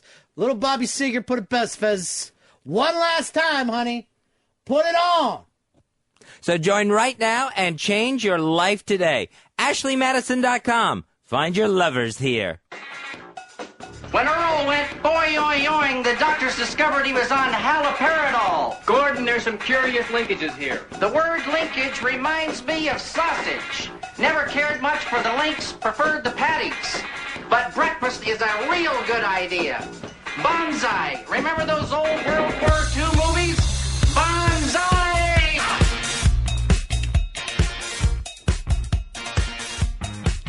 Hicks, what's this from? I'm not sure. Moose sent it in. I forgot to ask him what flick it's from. What's some Irish film we've never heard of? Probably. None of you guys know it either? I never heard it. No. It was very weird this morning at like 7 o'clock in the morning. Weird Science was on after we were just talking about it yesterday. Couldn't turn it off. Yes, Earl. It sounded like it was from Twin Peaks. I never watched Twin Peaks. It was the Isn't that greatest weird? show. I hear that from people all the time. I never once watched it. Yeah, but he played an FBI agent who was deaf, but only he could only hear his assistant. His assistant talked normally to him. Everyone else had to scream. I gave you Twin Peaks a year ago to watch. Yeah, I never did. Yeah. What am I going to do? Sit around and watch a whole season of shows? It's too much. I didn't put a time limit there for you. You could have watched one every Sunday. Why are your feelings hurt? Because I thought something you'd really enjoy. I think you love David Lynch. Do I have it at home? No, I've taken it back from you. But if you want me, I'll bring it in. Bringing it back. All right, I will. I definitely want to watch it. All right. Or at least keep it at my house for a while. Oh, man. People get upset as if their TV shows represented them. He's almost acting like, you spit my face the other day. I didn't watch Twin Peaks. It was on in what, 89? 90. All right, so I missed it. By the way, a new TV show being lined up. Fox Television has signed up the Osbournes to do a new variety show. Now, the big viral thing now is Sharon Osbourne throwing the glass of soda or something in the whore's face on TV the other night. You see it, Hicks? Yeah, we saw it. It was Megan from Rock of Love. in a million years that was a work. There was no shoot at all to that. It was 100% work, yet it runs constantly on things like it actually happened. The one thing, though, is I'm obsessed with the Rock of Love shows, and Megan has filed a thing in actual police department for assault on Sharon Osbourne because of that. Even though they had made up over it? I didn't see the them making up. No, I mean I saw the criminal allegations that she feels like she was assaulted by Sharon Osbourne because then they assaulted with soda. Well, then they also, I think VH1 didn't show us that that Megan tried to do something with Sharon and Sharon kind of slapped her back. I will give the Osbournes this: at least this is a show they're trying to do this time. At least they're out there saying our family will do comedy and songs and have guests. At least you have a show now. Rather than watching these people in their fucking bathroom, which I don't think of as a show. I don't think a reality TV show is a show. A variety show is a show. Now, we know Rosie's one went bump. What happened with John's? He was going to do one, right? I think Mayors hasn't aired yet. I thought it was going to air right away. They said it was going to run in January? Is there any word on it right now? No, there was no word. I know that they haven't aired it yet. They didn't even announce guests who was going to be appearing on the show. Who's going to appear? No, they haven't announced any guests. Well, maybe after the Rosie thing hit the wall, they all got a little nervous about it. But don't you guys agree that a variety show is at least a TV show? It's definitely a TV show, but I don't know if it's going to be a success for the Osbournes. I think America is done with the Osbournes. Like, we've seen enough of them. Sharon keeps going out there and getting fucking show after show here in England in their hits. Yeah. And Ozzy is a huge rock star. And the kids are just back to being kids Sharon's again. a bona fide TV personality at this point. I mean, she hosted that Rock of Love Charm School, and it was one of their best seasons yet. And then she did the X Factor or whatever in Britain. That was a big hit. Yeah. And America's Got Talent is hers still? Yes. Yeah. And Mayor's show doesn't have a scheduled date. First quarter 09 is what they're aiming for. Oh, now it went from January to first quarter. But the one thing is, I disagree with Fez that people are sick of the Osbournes, but I don't think this is the format for the Osbournes. And I'm not sure what other format they would do, but a variety show. All right, but let's do this. So you got Ozzy out there, right? Yeah. And he's going to sing a song every week, have a musical guest sing a song with him every week. That Now, would be cool. Whatever you think of fucking Ozzy, the guy can sing his ass off. And he can sing cover songs, because remember on that box set that he put out? Did all the young dudes and a couple other things. Sounded fucking great. Yeah. So I might turn that on to go, who's Ozzy's guest? Is he going to do a song with him? Even if that's a train wreck, it's a show business train wreck. I don't want to see Ozzy fucking picking up shit from his dogs, though. Yeah, I don't want to see him doing comedy skits because they're not funny actors. I mean, I've seen him whenever they're on one of these UPN shows or something. For whatever reason, I tune in to see if they're good, and they're not capable actors. They're not funny. Neither the people on Saturday Night Live. It's very hard to pull off fucking sketches. Well, that's true, but that's why the Osbournes shouldn't do it. Just do something. Have like Ozzy and Sharon do like a talk show. And that would be kind of cool if they're like, Well, why don't we do this? When the show comes on, we'll watch it, and then we'll decide. All right. And we'll just decide. Earl, would you watch it? Yeah, I would watch it because I think the show, like Ozzy's at this stage now where they're going to play to his strengths. They're not going to put him in these situations where. Of course they will. They're going to embarrass him. That'll be the fucking show. That right now has become what they decide to do. Yeah, he has 2 different commercials that are doing that. Yeah. Where the people can't understand what he's saying. And in those commercials, he makes it more than everybody you went to the high school with together in 1 year. He's beat them out in 30 seconds. While we're all laughing at Ozzy. Those people are an ATM. Yeah. They're the ATM family. But you don't think it'd be good to see rock and roll on TV again because, what rock star is not going to want to be with Ozzy? That's saying that they're going to do rock and roll. Why wouldn't they? It's a variety show. They're going to sing. Kelly Osbourne, her big hit was Papa Don't Preach. So I don't think that they're going to have her doing numbers, too. She's going to be doing numbers with Jessica Simpson, I'm telling you. That might be one part of it, but that's what a variety is. It's not specialized. The Ed Sullivan Show, you would see the Beatles, but first you had to sit through the fucking Russian ballet and people spinning plates. That's what a variety show was, where the whole family could sit together and watch. Now everything is so niche, or as the people say, you know, you don't do that anymore. Do you fall for sob stories? I'm a partner with one. I do a show with one. I'm just wondering, if someone comes to you with a sob story, do you give into it? Well, I'm sure it would depend on the person. I mean, if it's a person that comes back constantly, I don't know what you mean by sob story. Are you telling me if someone's crying, do I believe them? Right, yeah. Yeah, I'm going to generally. I mean, outside of you, I think most people are like, when Dave started crying, I thought he was legitimately crying. You, on the other hand, the word is out about you where we don't even know anymore. When I cry, it's totally legitimate. Let's play that clip what Anthony said the last time he was on our show. This is Anthony on the Friday well, I guess it wasn't even a Friday, it was a Tuesday, but this was the last show of 2008. This is what Anthony just slips in about Fez. Our promos are great because Fez cries halfway through. So I like ours are those. different. See, and no. You're getting so good at that that I think a movie and an Academy Award is in your future, to tell you the truth. That's where you are with this, Fez. Because people are going, did Jay Moore really make him cry? Did Anthony really make him cry? Yes, I was really crying. I was really upset. And I was really made to cry. And I even heard that from a couple of our friends. Who's saying it? Which friends? Doesn't matter. Doesn't matter who it was. But they're going, I normally feel bad when Fez does, but with that one I thought he made himself cry. No, trust me. I wish I could stop myself from crying most of the time. All right, so with your story, somebody cried to you and you don't believe them? No, it's just that I give into it. My niece came to me over the holiday. Uh-huh. She got a new phone for Christmas, but couldn't get it activated because she didn't have the money to finish up the contract or whatever it is on the first one and needed money to get the other one activated. So she needed like a few $100s and was crying to me about this. Now, I gave in. I can't stand to see the girl cry. I would give in no matter what. She's my niece. But I fall for the sob story where it's like, all right, this isn't getting her any responsibility of paying bills or handling her own affairs. And I just fell for it. I gave right in. Okay. So when you start crying on this show, and I give in and I call David, I am not doing you a service? I'm falling for a sob story? It's always interesting to me to see your map of the world.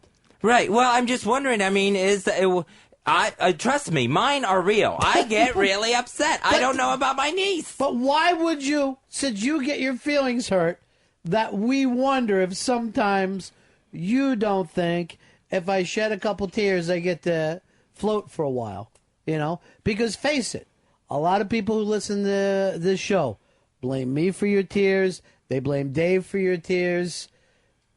No one ever blames Fez for his tears. Yet here you are, a young lady who felt bad about something, asked you for help, started crying, and you're like, am I being taken advantage of?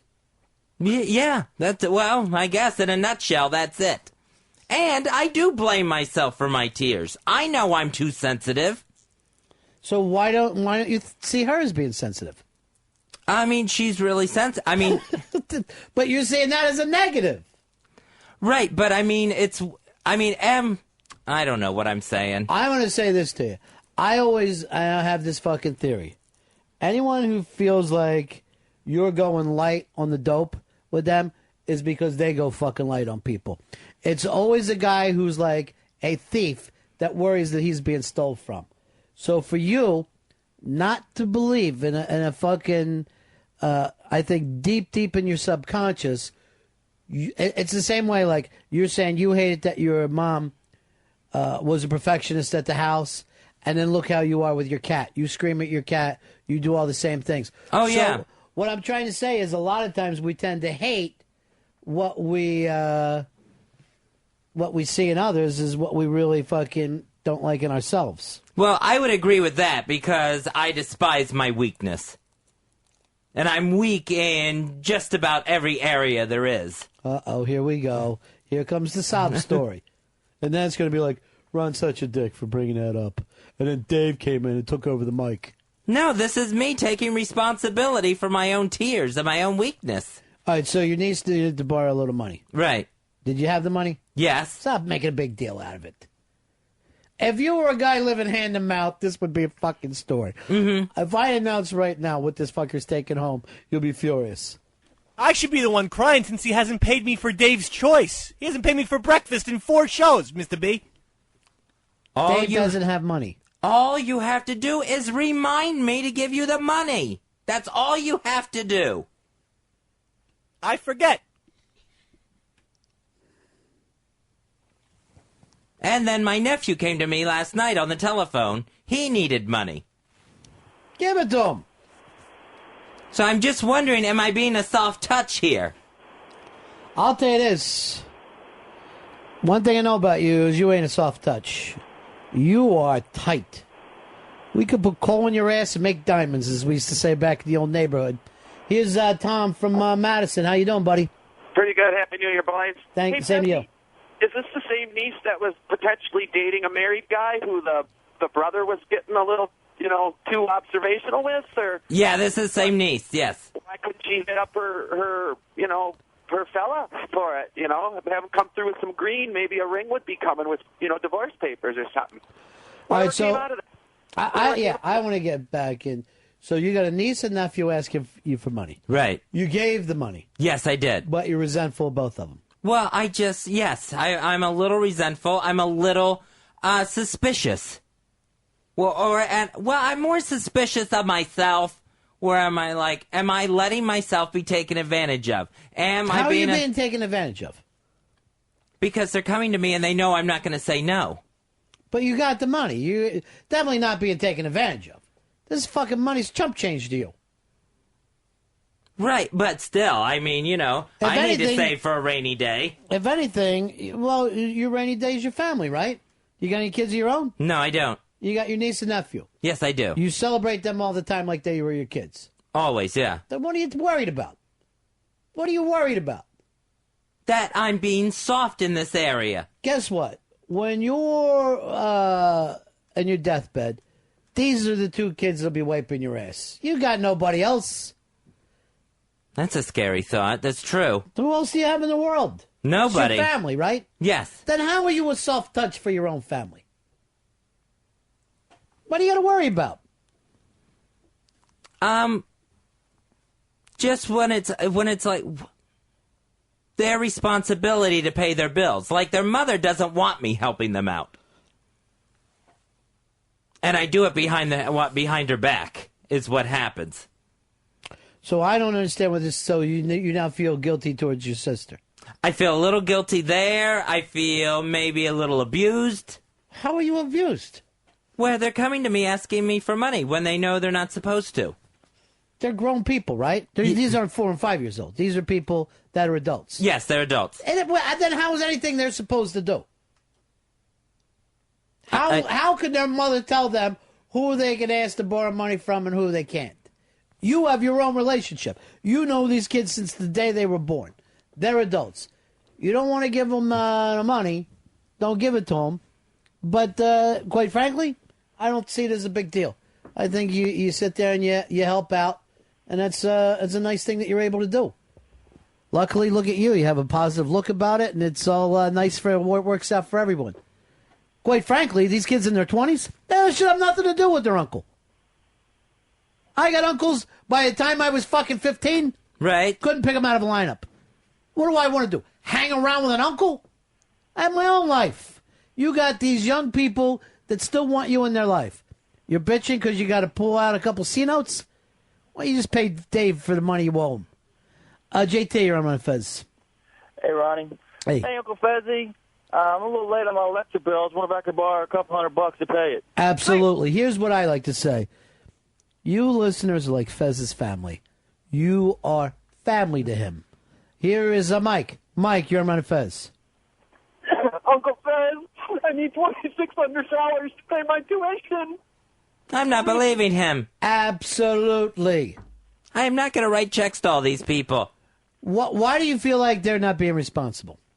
Because I know that other bills get taken care of for them. and I know that they're supposed to be helping their mother with certain things, and that doesn't always happen. So it's. I see. So you want to put them up to, you want to put them to work. I think that's what that's what it is. And you lived at home till what age? 29. No further questions. John, you're on Ron and Fez. Yeah, I don't think Fez is scheming. I think he just holds other people to a higher standard than he holds himself. I believe if he holds them to any standard, it's a higher standard than he holds himself. I hold myself to the highest of standards. You want me to sit here and make up a list? No, I'd rather you didn't. And then here's the thing with Davey Mack, too, who came to me. And also Hicks did. Over the break, you didn't answer any of their emails, and you didn't answer any of their texts. No, I assumed they were drunk, so I didn't answer any of them. What did we say last vacation? Remember we got mad at Earl for not staying in touch? Right. Or was it Davey Mack for not staying in touch? Yes, it was me. Yeah. And so it was 2 vacations ago, the last vacation and then this vacation, I've decided to stay in touch. And I texted away and phone called and left messages. Not a thing. I didn't know Happy New Year was a message that I had to return. Why not? Well, wouldn't you call back and say Happy New Year to you? That's what I would do. You know, Mr. B gave me a nice... When I said Merry Christmas to Ron, he texted back instantly, I'm sleeping. But I saw the effort, and as long as I get the fucking bling on the phone, and it says Ron Sell, I'm fucking fine with it. Because I know that's the message he wants. You didn't even give me a bling, Fez. That's a pretty funny fucking message. I gotta give myself... Seriously, I gotta give myself some stuff. Right. I gotta give myself a little credit there. This is just people just asking for money. Here's Don. Don, you're on the Ron and Fez show. Hey, Ronnie, you're constantly accused of bullying Fez around, and Fez is constantly painting himself into a corner with these arguments. I mean, that's exactly what he is, yet he brings this stuff up I don't even begin to get it. You know, that's a really good point. And I'm always accused of busting your balls, Fezzy. And obviously I feel like that's my job here, no matter who's bringing up their point of view. What do we all want to be on the same fucking side? You ever try that in a boat? Yeah, it'll sink, I think. But you're saying, I have money, I have family, my family needed a little money, one for tuition, the other a couple $100 for her phone bill. Why wouldn't you give it all? Why would it be a big deal? I honestly don't see. Now, if you're saying, I'm not close with these kids, they're not there for me, they come out of nowhere, then I could understand. But you get on the plane and go down there for family celebrations all the time. You're the weird uncle. You got no family of your own. True. You're using these kids. Why not enjoy them? Why not be the go-to guy? And I'm totally serious there. I never realized that I was using them. What do you mean you don't realize that you're using them? Well, I didn't realize I was using them to make them my own kids. I mean, it's true, but I never thought of that. They're your family. Right. So I don't mean like you're using them like you've tricked them to being your kids. But if you were the father in the family, you had kids that same age, they need a little thing, that's when the man comes through. Maybe this is symbolic of how close these 2 kids feel to you. You should look at it on the bright side. They probably don't ask strangers for money. I'll tell you right now, if they're listening to this show, they don't feel too close.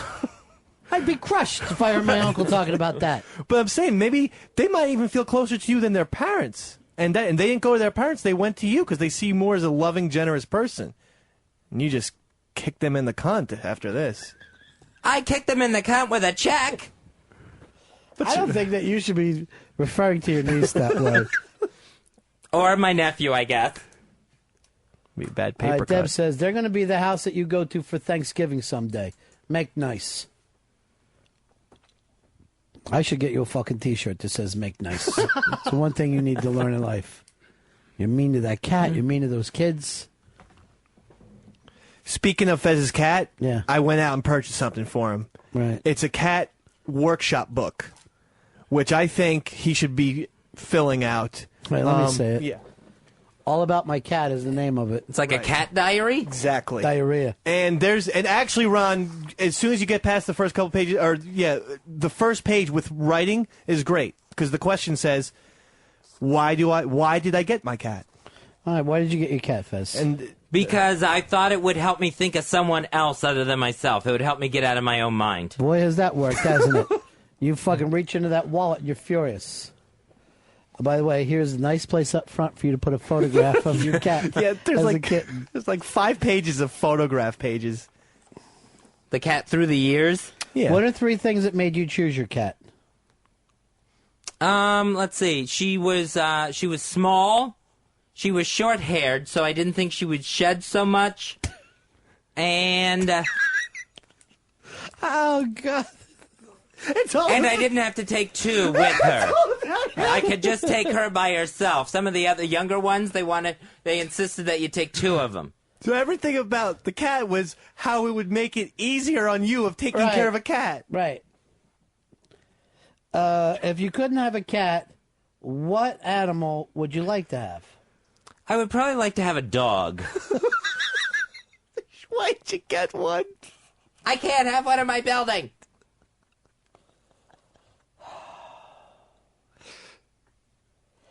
Do you look like your cat?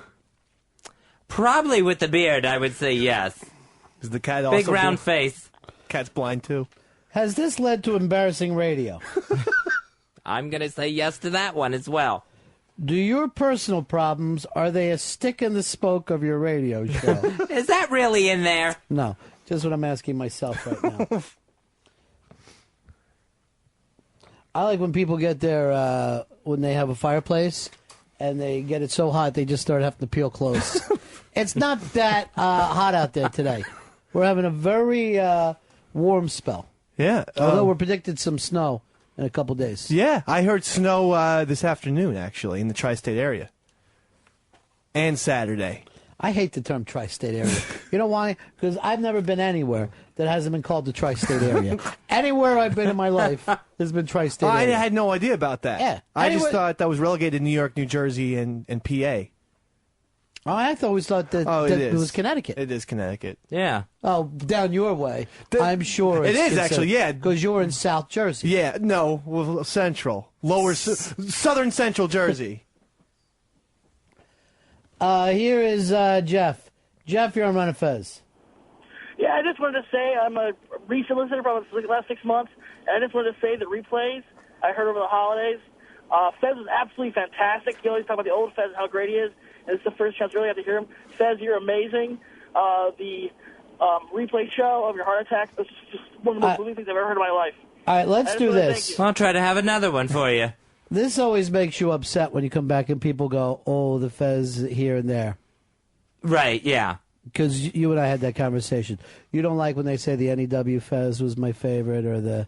Yeah, that bothers me a lot. All right. Hicks, next vacation, I want all the best ofs to be no more than 2 weeks old. 2 weeks tops. Because you don't want to compete with it anymore. It's hard for me to compete with, and it really makes me feel upset about myself. Don't feel upset about yourself. Look at you. You're generous with your family. You're good to your cat. You're a wonderful man. You're fantastic. You're on the edge today. You were having the best first break. We went into a commercial, and right away we were in a different conversation about the Osbournes. As soon as you want to bring it to your regular stuff, you might want to hold that for your shrink. Yeah. Because you were having a ball in here. I messed that up. Until I brought my own stupid shit up, I was having a good time and enjoying myself and being able to communicate with humans. You're fine. Your niece and nephew should hate you. That's all. And maybe save your emotional stuff for your cat diary. You are going to fill this out. You're going to fill it out and bring it into us. But I got to tell you right now, when you answered honestly, it was the worst radio I ever heard in my life. It was the worst thing I've ever heard in my life. Short hair. This is 64 pages long. Well, it's the tiniest book I've ever seen in my life. It's a lot of filling out. It's a lot of forms. All right, this is fucking what Fez, because he won't read. He still uses the term with me, chapter book. Like we were in third fucking grade. Fez says, what chapter book are you reading now? I go, dude, every book to an adult is a chapter book. Stop calling them that, you crazy bastard. Anytime I look at a book and think, all right, maybe I could read this one, I immediately see how many pages it is and how many chapters are in the chapter book. And then, of course, I do not follow through. I don't get through chapter 1 reading. That's not good. Hey, I had this thought. It's ruined my eyes. Could you imagine how different the world would be? Just fucking focus on this one thing that we do traditionally, but if it was different. That instead of the men asking for the girl to marry them, imagine what the world would be like if girls asked the guy, would you marry? You're going out, you think you're going on a date or whatever. You think, oh, well, later I'll get a blowjob. And in the middle of a fucking restaurant, a girl gets down on her knee and said, will you spend the rest of your life with me? Could you fucking imagine the horror that would go through our lives? Just think now.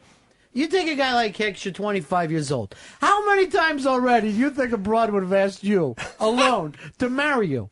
You wouldn't get out of high school. Because they start wanting to get married when you're 3, 4 years old. But every fucking girl that you went out with, that if she had the option to just suddenly show up with a ring, you'd be fucked. You'd never be able to get out of it. You'd see people with minimum of 20 divorces.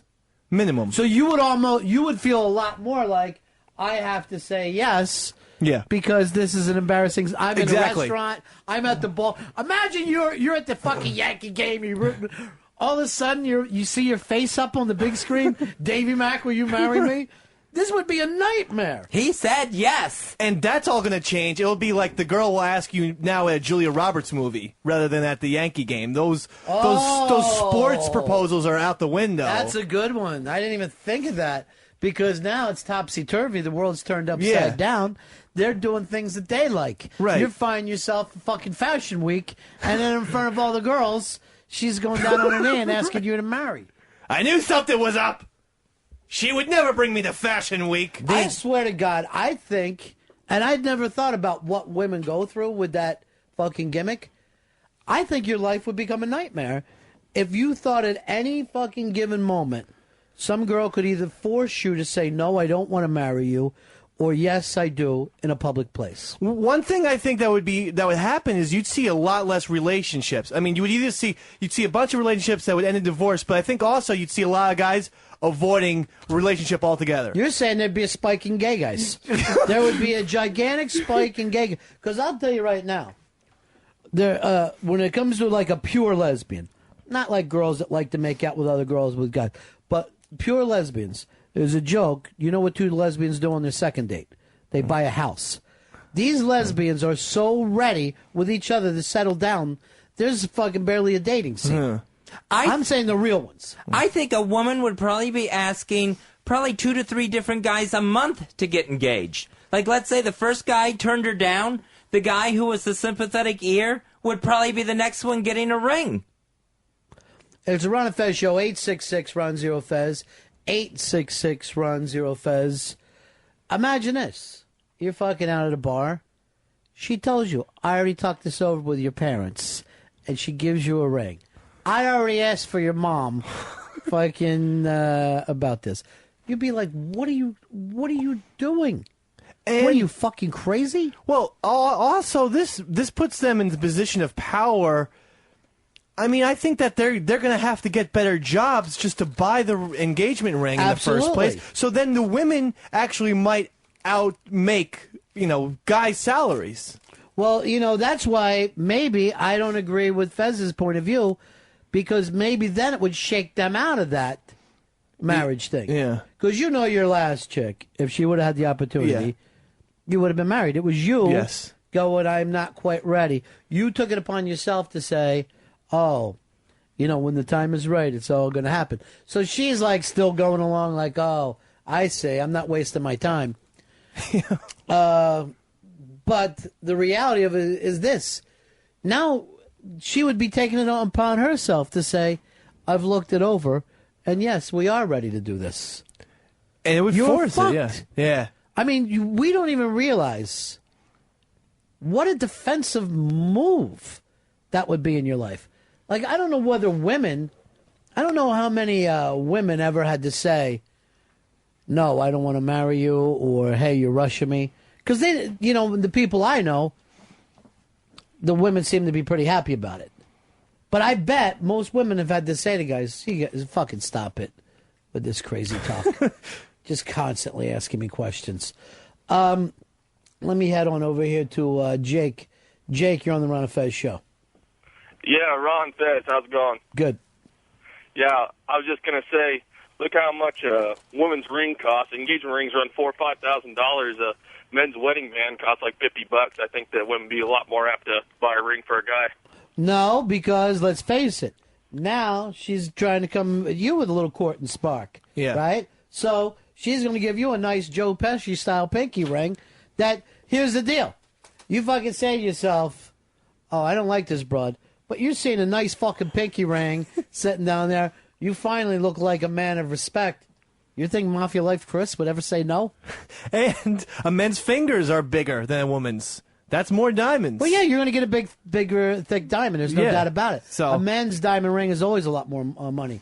I mean, you take a man's big fat fingers. You got to come at him with a couple carats, just so buddy could have been able to figure out what you're up to. Matt, you're on Ron and Fez. Hey, guys, love your show. I just wanted to say I think caller ID would have been invented about 300 years ago if this was the case. It's true. I'm telling you, a man would be so defensive. A man would be constantly on the lookout at all times. Hey, this Sunday night for the interview show on Sunday night, 8 o'clock, Earl? 9 o'clock. 9 o'clock. It's going to be Todd Rundgren, an hour with him. We'll go over his brand new album. And it's, he's really this brilliant guy. He's done this concept album that's like a 1970s guitar band. So it really sounds like, it's called Arena. But it sounds, so it's real 70s arena rock. But the lyrics are more today. They're fucking aimed at people today being big pussies during the last 8 years. It's a really bizarre album concept. I love the fact that there's guys out him still swinging. 60 years old, still putting out new albums, has been in the business for 40 years. Todd Rundgren, one of the real brilliant guys on the cutting edge of music, particularly when it comes to producing, engineering, has done all kinds of stuff. So it's going to be a very interesting interview. Here's Adam. Adam, you're on the Ron and Fez show. Yeah, I was going to say, if the ladies are asking the men to marry them, I don't think they'd have engagement rings. They'd be probably giving out flat-screen TVs. Like, will you marry me? Here's a 34-incher. You know what? I still think it would come down to the ring, though. I still think that traditional part, because it's not like a lot of people from work come up by your house and see your TV, Yeah. It's really going to come down to whether or not they see this little ownership on you. Hey, we're going to take a break. We're right back. It's the Ron and Fez show. Here's what the original quote was. See if you stick with it, G-Back. Sheepy is one of the most conniving, phony, hooray for me, fuck you people I've ever met. Almost the biggest douche as his brother-in-law. Wow, it's better than I remembered. I was into soldiers as a boy, but for Christmas, there the tiny boxes was an army just for me.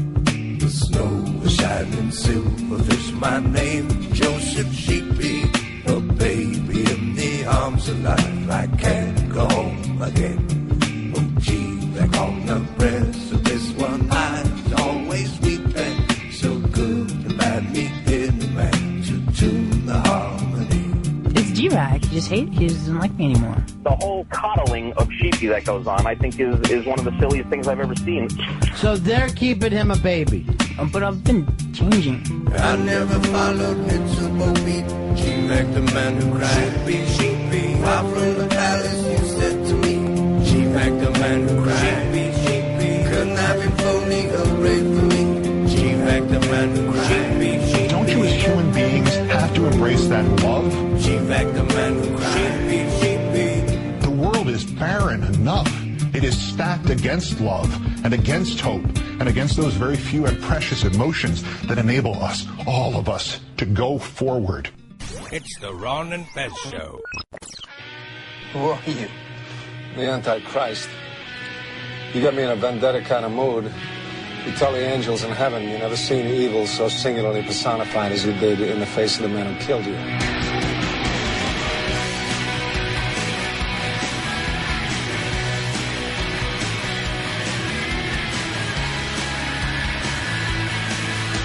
Ron and Fez Show. There's Sleeves, number 2 on our Christmas list this year. This song came on in number 2 after Fred from Brooklyn. By the way, did you and Dave had the opportunity to hear how drunk you guys were during the Christmas show? I had heard some of it, and yeah, I was a little cringed by it. Drunk and mean with each other. Drunk and mean as steaks. I heard it. I was shocked. I was absolutely shocked and appalled by my own behavior. Yeah. You guys were... It wasn't holiday behavior. No, it is really the problem. wasn't. Yeah. I think when you look at it... It wasn't even like a fun drunk thing for every... You know, now that the holidays are over, people are forced to take a look at their drinking abilities. And I even had this. How many days in a row can a guy be drunk before people start talking? There's a cutoff point, obviously. But how many days in a row can someone get hammered before everyone goes, you know what, dude? Oh, I think it's low. I think it's 3. 3? 3, because, all right, you have the one drunk day, and then I think you're allotted a second day where you could still be feeling drunk. Mm-hmm. But if you're still drunk the third day, I think, yeah, there could be a problem. There's a problem. See, I'm going to go into this. I think you get Friday night, you get Saturday, and you get half of Sunday. You definitely can be drunk during the ball games on Sunday. You can't be fucking going out Sunday night getting hammered. And then even that 2.5 rule, right? You can't do on a consistent basis because then people will be like, dude, every weekend you're fucking annihilated. What about for you, Dave? You're a guy who kind of regulates your own alcohol consumption. I would say 7, being symbolic of an entire week, only because if you have a week off, you can't tell me that. Let's not say it is not, you're not in Europe. I understand. Okay. You go to France, you're allowed to drink wine. 7. You go to Italy, you're allowed to be drunk every day. But let's say in your normal life. So I would still say 7. 7 days. 7 days, even though you're working. Yeah, because it's 1 week where you're just enjoying yourself, and that's that. But if you go beyond that, if you go beyond a week, because a week is a big chunk of time, but anything beyond that, then you have a problem. I think if you're 22, you can drink 7 straight days before people bring it up to you. Where are you on this one, guys? A month. You can go for a month. God. No, I'm serious. You can hold your shit down, but after a month, that's too long of a bender. A month? Okay, That's fucked a up every bender. night. Yeah, that's too long of a bender. You're a man who lives with a flask. That's right. Not only that, someone gives him a flask, he says he loves it. Then he gets 2 more flasks after that. I say you got 3 flasks, it's a fucking, it's a flag saying I have a problem. I'm going to bring a 5th in every fucking bar I walk into.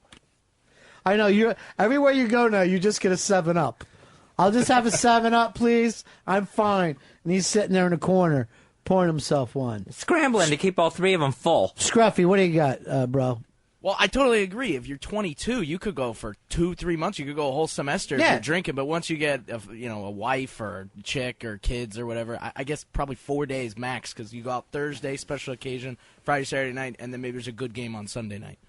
All right, so you're going to hold yourself. And again, this is football season talk. What happens if it's fucking June? You certainly don't want to be drunk Sunday afternoon in June. You really look like a maniac then. Earl, you're a little more of a teetotaler. Where are you going to put this? I was going to say 6 days. 6 days. Yeah, and it depends when you drink. Like, if you got to get up in the morning, oh man, I need a drink. When any occasion is occasion to drink. If you get up in the morning, you say I need a drink. That's fucked up right there. There's nothing wrong with drinking a beer in the morning. When you say I need a drink, that's a fucking cry for help. No way around it. Patrick, you're on Ron and Fez. I think you're allowed to be drunk all through November and December, and if you work in a restaurant, I think there's an unlimited threshold. Because it's free? Yes. Okay. And long hours. Yeah, so you're looking at there like, and you know what? It's really weird. There are certain jobs that you can work in your life that you will become more of an alcoholic because of the people. Like, if it's acceptable to them, it suddenly becomes acceptable to you. Here is Mark. Mark, you're on the Ron and Fez show.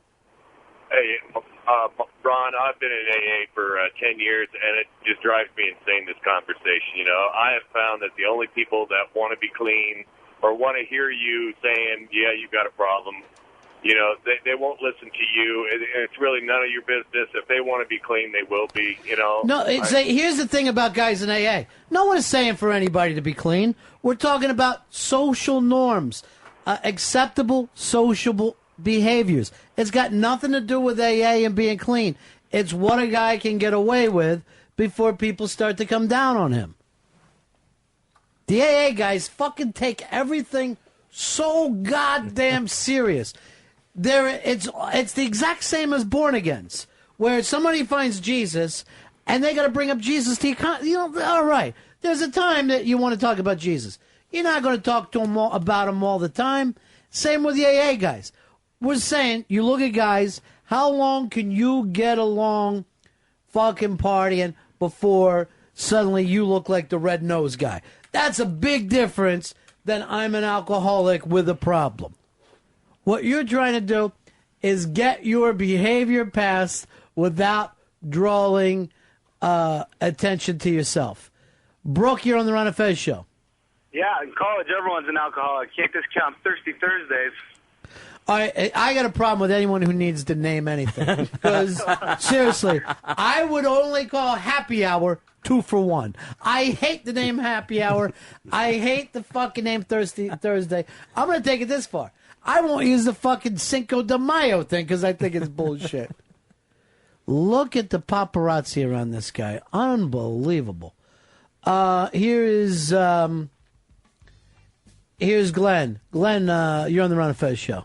I think you guys are approaching this from the wrong direction. I don't think it matters how long it lasts. It can last years. It depends on how the person acts in public while drunk, or even with the family. It's just how they act when they're drunk. I have a very good friend who is as drunk at 11 o'clock in the morning as he is 11 o'clock at night. He's a restaurateur, so he gets up, he can start drinking. But you never see him throwing up. You never see him taking a swing at it. You never see him fucking passing out. You also never see him sober. He is never sober at any time. But he is on a fucking keel that seems to work for him. Here is Dave. Dave, you're on the Ron and Fez show. Yeah, Ron, I want to totally agree with you about the occupation. A buddy I grew up with became an iron worker and simultaneously became an alcoholic because all those guys on the buildings are whacked out of their minds. You know, they're putting a water line in my street right now. So they came in yesterday. They knocked a hole in the driveway in the sidewalk. And today I get up in the morning and the guys are diving down there. Now, every fucking guy in the neighborhood wants to come in and look in this hole. Because really, we don't want the jobs we want. We want the fucking jobs these guys are doing. But that fucking under the ground, it was so muddy and cold that I felt like those guys should have been drinking vodka the whole time they were doing it. Here's Rich. Rich, you're on the Ron and Fez show. Hey, buddy. Yeah. I used to be able to get away with about 7 days, but as soon as I got married, 3 days, and I'm on a frickin' alcoholic bender, and I've got a problem, according to the wife and my family. So your maintain spot now is 3. Yeah, now it's 3 max. Yeah. And if I go past that, you know, like the weekend thing, like you guys were saying, like a Friday night, Saturday, part of Sunday, I go past that, and if I ever drink early in the day or in the morning, which, you know, I probably am an alcoholic, but I get just beat up over it. And I used to date a girl that was a bartender. I had to break up with her because we used to drink every day. I mean, every night we got smacked up. Now, all right, so your family will give you 3 days. How long a time do you need in between?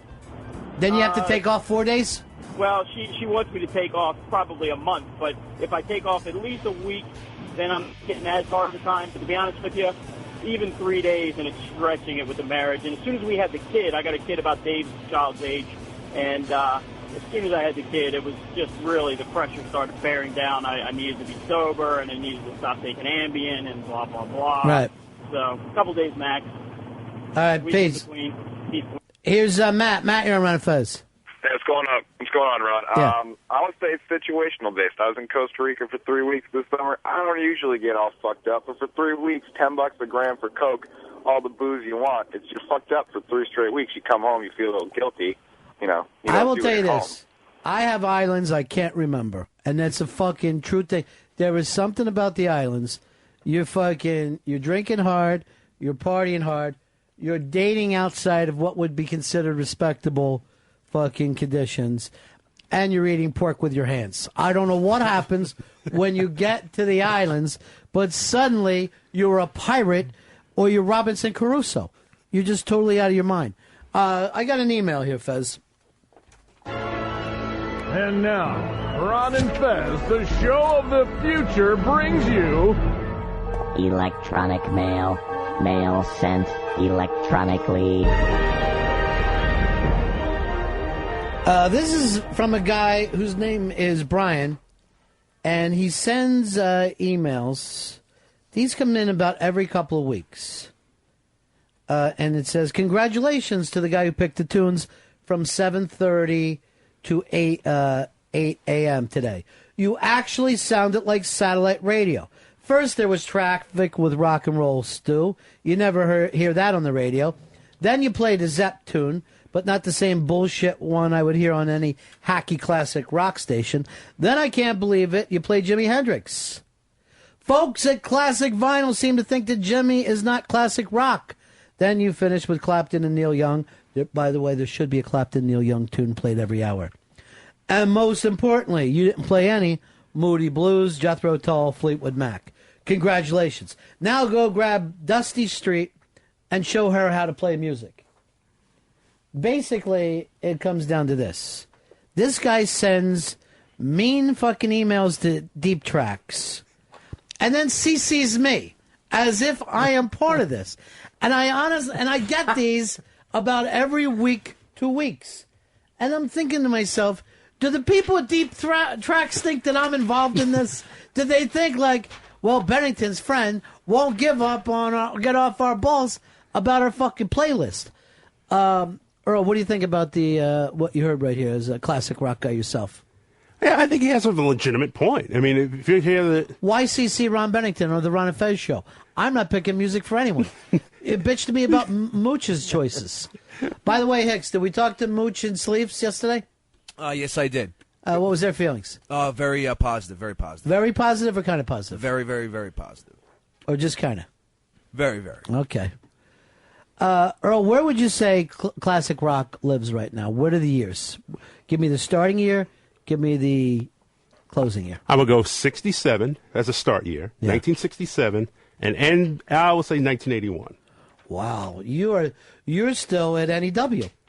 Because there's no way that you can't tell me that stuff like Poison and Guns N' Roses and all the glam bands aren't considered classic rock now. And even up, I would say 65 to 93 or 94, because I hear Nirvana stuff and Pearl Jam. And Pearl Jam on classic rock radio.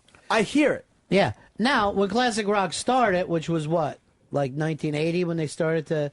Yeah, about 81, 82. That was considered 60s and 70s. So, you know, I mean, it does make sense that music that's 16, 17 years old is classic. Yeah. I mean, the fact is that we're approaching, over 20 years for Appetite for Destruction and 18 years for Nevermind. That's classic rock.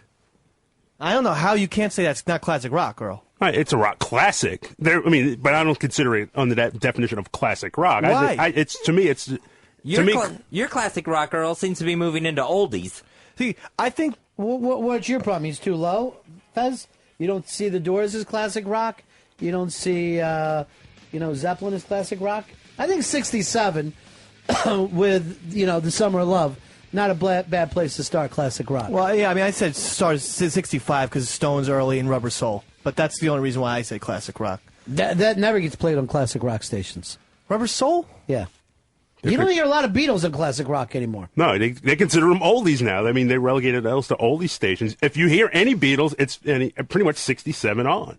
Here's the guy, Brian, who CC's me. Brian. DOB 190, Mr. B. What are you doing CCing me your complaint stuff, the deep tracks? My apologies. You know what it was when the XM just used to kick ass. I was so turned on by it. And then all of a sudden when everything happened, I mean, you just saw a drastic difference in all of a sudden what they started playing. What? And I was like, what the? You know, you guys are into the good tunes and stuff. I was like, what the hell are they doing out Yeah, there? but I'm not in charge of what anybody else does. Well, it was more for Fezzy to see it because of his good music taste. That's all Latin to me, my friend. I'll take you off. You didn't mention Petty or REM. And I was trying to give the guy a compliment. Do you see them as classic rock, Fez? I would say, yeah, definitely classic rock. Now, both of the main stuff of those guys is post-81. Earl wouldn't be playing it on his stuff. He'd be playing Breakdown for you and American Girl, but you're not going to get any of the Southern accent stuff. And REM, you're getting none as classic rock, according to Earl. Yeah. And I think it's about like what you have in common with. I think Pearl Jam has more in common now with classic rock bands than they do with a band in 2008. You know, Pearl Jam is more similar to, say, a Zeppelin than they are to a Strokes. So if you're in a certain genre, you're classic rock. Period. No matter what happens. No matter what happens. So you're going by the actual type of music, not a time frame, like 15, 20 years makes a classic. I'm doing both. I'm saying there's a type of music, but it's also about the time. But you know, if you look at Nirvana's stuff, I mean, they're more similar to, say, a Bowie than anything that's out now. Here is Mike.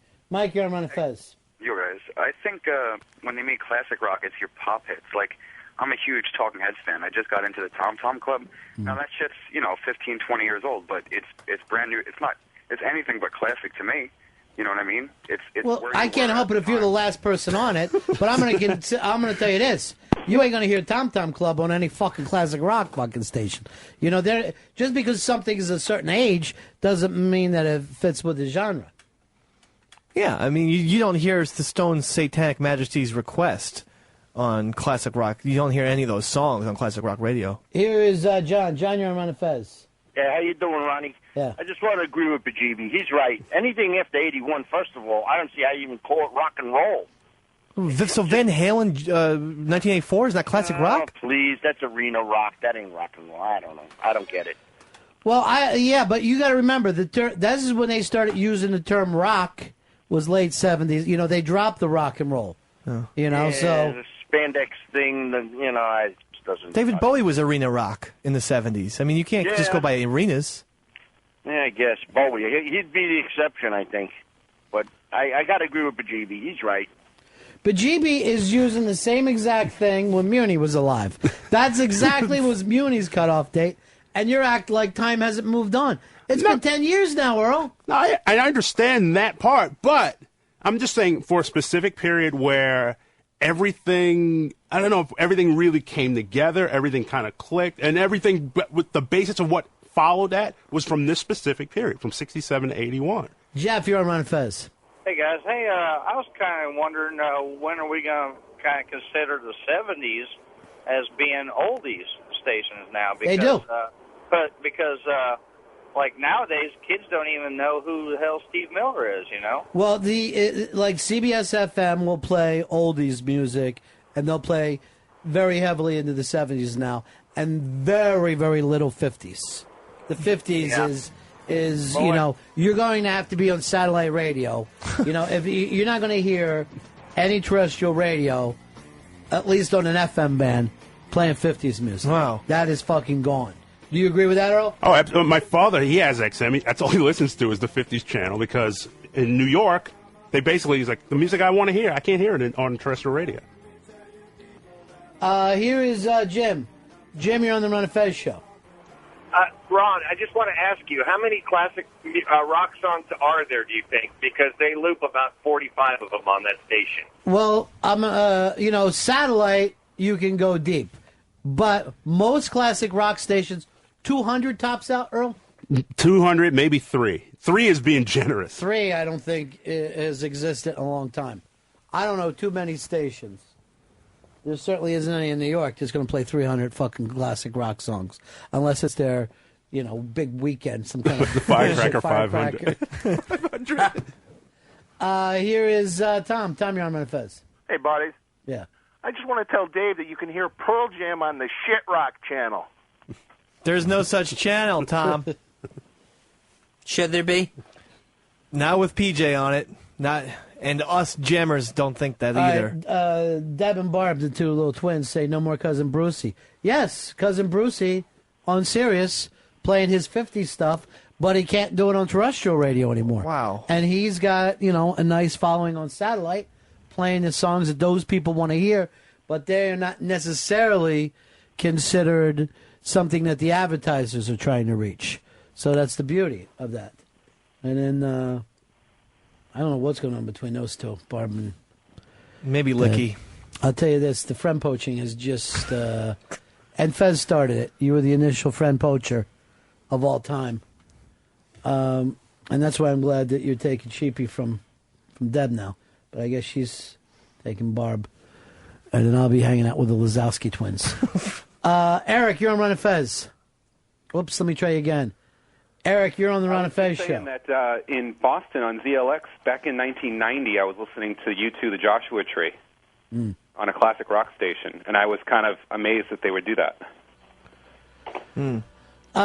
Well, when something becomes so enormous, like Joshua Tree was, then they're like, well, this artist, since they started in 79, they're our artist. You know what I mean? Yeah. And I think because they had been around, just as you said, since they had been around. Because I remember for the longest time that U2's Joshua Tree would be played on classic rock, but Appetite for Destruction would be played on modern rock. Both albums came out in 87. Right, but U2 was considered a classic band. They fit in with it. Like if suddenly, the Stones had a new fucking song that was playable. Right. Hey, it could happen. It just hasn't in 20-some years. No, but come if on. they did, it would... Bridges Over Babylon isn't bad. It would be... Name me a song. Thank you. Love is... Yeah, thank you. Love is Strong you're was on Voodoo Fez. Clown. Love is unlistenable. Go ahead, Pat. Hey, what's going on, guys? I believe NEW's motto at one point was, it doesn't have to be old to be classic, it just has to be great rock and roll. Yeah, nobody listened to him. 866-RON-0-FEZ, 866-RON-0-FEZ. Here is Sam. Sam, you're on the Ron and Fez show. Yeah, hi, how's it going? When I was young, I was too nervous to call a radio station and request a song, so my dad did it for me. And they said, "Oh, we're going to play that anyway. Could you request something else for us? Maybe something older." So he asked for a Beatles song, and they said, "No, we were talking about like the '80s." Yeah, you don't hear a lot of Beatles on classic rock radio anymore. It's really considered 70s and 80s heavy.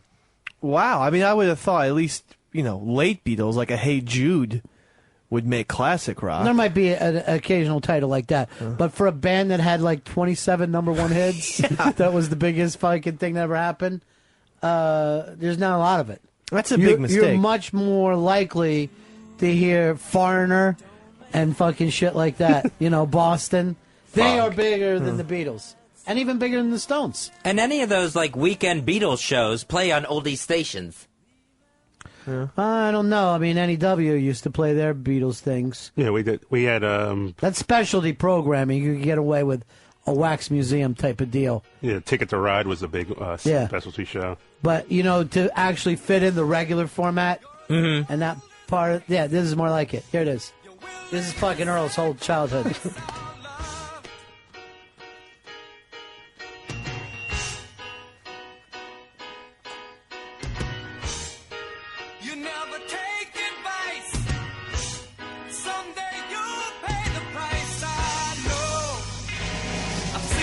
All right, I can't do it. All right, this I'm looking over from Southern Fried Pest brought up Uriah Heep stealing. I think that's where we need to go. I think we need to get in a little bit of Heep here for everybody. And then if you need to, we'll go Deep Purple, Easy Living. I'm fucking here all day. I'm here all day for you. It's hysterical. It's got to kill those guys when they come to work and they're just playing stuff that's so fucking old. Well, that's the job. On a daily basis. It's got to drive you nuts. I was a DJ for a while. I know you were. You loved it. And then in the meantime, they said that you were acting like a maniac. Yeah. Well, they said a lot of dead air. Too much dead air. Why? Too busy on the phones? Busy taking sports trivia contests on the web. Here we go. This is Earl.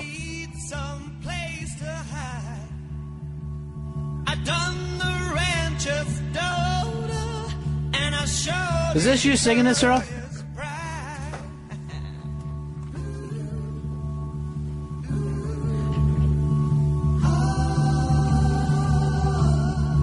This is weird. This is kind of what that Rundgren album sounds like. I'm not kidding you. It's really? Album, yeah.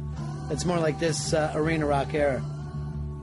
Well, there's 100 miles of desert lies between his heart and mine. What is this adventure you're on, motherfucker? What adventure? Time. Fighting, killing, men and women gonna put me in my grave. It's crazy lyrics. Nothing left to say. But my life. Eddie Trunk's jerking off right now. Yeah!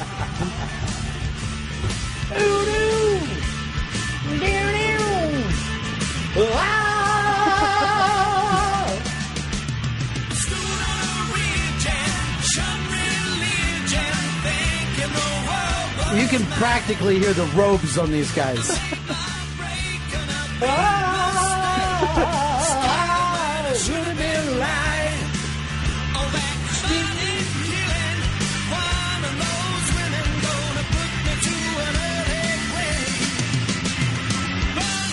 I can't do it, Earl. All right, let's go Highway Star. Just for the fucking classic rockers, you gotta fucking go Highway Star. Here's, it's our good friend Holly. Hey, Holly, how you doing, darling? I'm doing great. And Happy New Year. Happy New Year to you, too. Yeah. My feeling on the whole music labeling is that it depends on when you graduated from high school. Yeah, so it's just your own personal views. Yeah, I don't think, because, like, for me, classic rock was, like, the Allman Brothers and the Stones and Jimi Hendrix Right. and Janis Joplin and all that.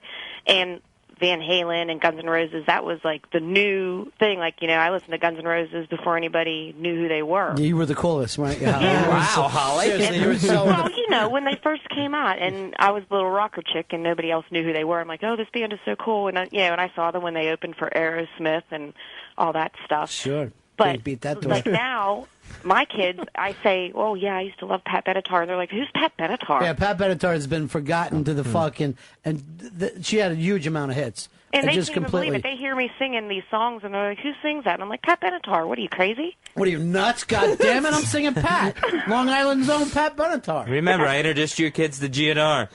But then, like, my parents listened to 50s, and when I used to call that oldies, they'd get mad at me for calling 50s music oldies. Right. We're not old. Yeah, well, So they were. I think it just depends on when you graduated from high school. Right, so if you're not old, why are you dead now? That's what I said to him. If you're not old, why are you dead now? Earl, where you at, brother?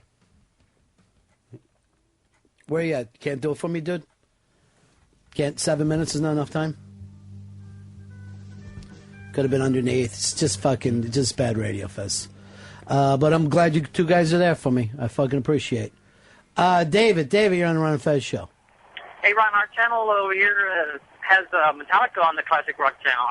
What do you think about Metallica? Metallica's a classic rock band now. Yeah. There's no doubt about it. They are total classic rock. I mean, Black Album is 91, and again, that you're just not going to associate that with anything that's going on today. Right. I think it's all about compare and contrast. And really, remember, those were arena rock bands, where fucking bands today don't get to play arenas. No, I mean... Here's Beezer. Beezer, you're on the Ron and Fez show. Earl, take yourself out of here. You're not fucking... when you're pointing around and you have the position that you have with this fucking show, that's an embarrassment. You've been having a tough fucking week, bro. Just go out, sit it out. There's a fucking bench out there. Sit it out, my man. Here's Larry. Larry, you're on the Ron and Fez show. Hey, Ronnie. Davey Mack, you rule. Hey, I want to say this stuff has to change with the times, man. It's Hold like on. society Davey Mack. sees it as- No. Wait, here's what I want you to do, No. Davey Mack. Step out and take a fucking No. Tip the hat. Davey Tip Mack. the hat. No. Tip the hat. Don't make me. He won't get out of the dugout. He won't get out. I don't want to. How come Earl's down on the bench? I want him on the bench over there where I can see him sitting on the end of the bench. Right down on the end. No, the other. That end is too close to the coach. I want you down the other end, Earl. That's it, holding the clipboard. Because all I want you doing is fucking checking that out. Here's Bruce. Bruce, you're on the Ron and Fez show. Hey, what's up, guys? I just wanted to give my input and say stations like K-Rock, nowadays, they suck so bad, man, because I'm a 22-year-old guy, and they're just trying to play it's all different types of demographics playing to the old school, the oldies, the classic rock, which is just really what I'm not into. I definitely like their format till 9 o'clock. And then after that, I'm completely lost. Hey, Anthony, you're on the Ron and Fez show. Hey, I'm 16, and I still know a lot of people who listen to Stephen Miller Band and Jimi Hendrix and all of that. What are you doing home today, kid? You fucking sitting at home listening to Steve Miller instead of being at school. No, I just got home from school. We got a half day because the school thinks we're going to have snow for some reason. Where do you live? I live in Somerset, New Jersey. So, Somerset, New Jersey, worried about snow. I told you. So everybody goes home. You go home before there's fucking That's snow what we now. do. in Everybody Jersey. out. We're very fearful of icy roads in Jersey. As if we live in Alaska or something. It's a snow panic. Well, there's always If you're traffic accidents. fearful of anything, it should be cholesterol because there's cheese balls with every single meal.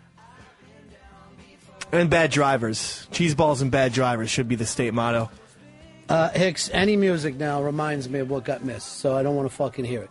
I'm about to turn into a fucking maniac. And I'll start lining the bench up over there.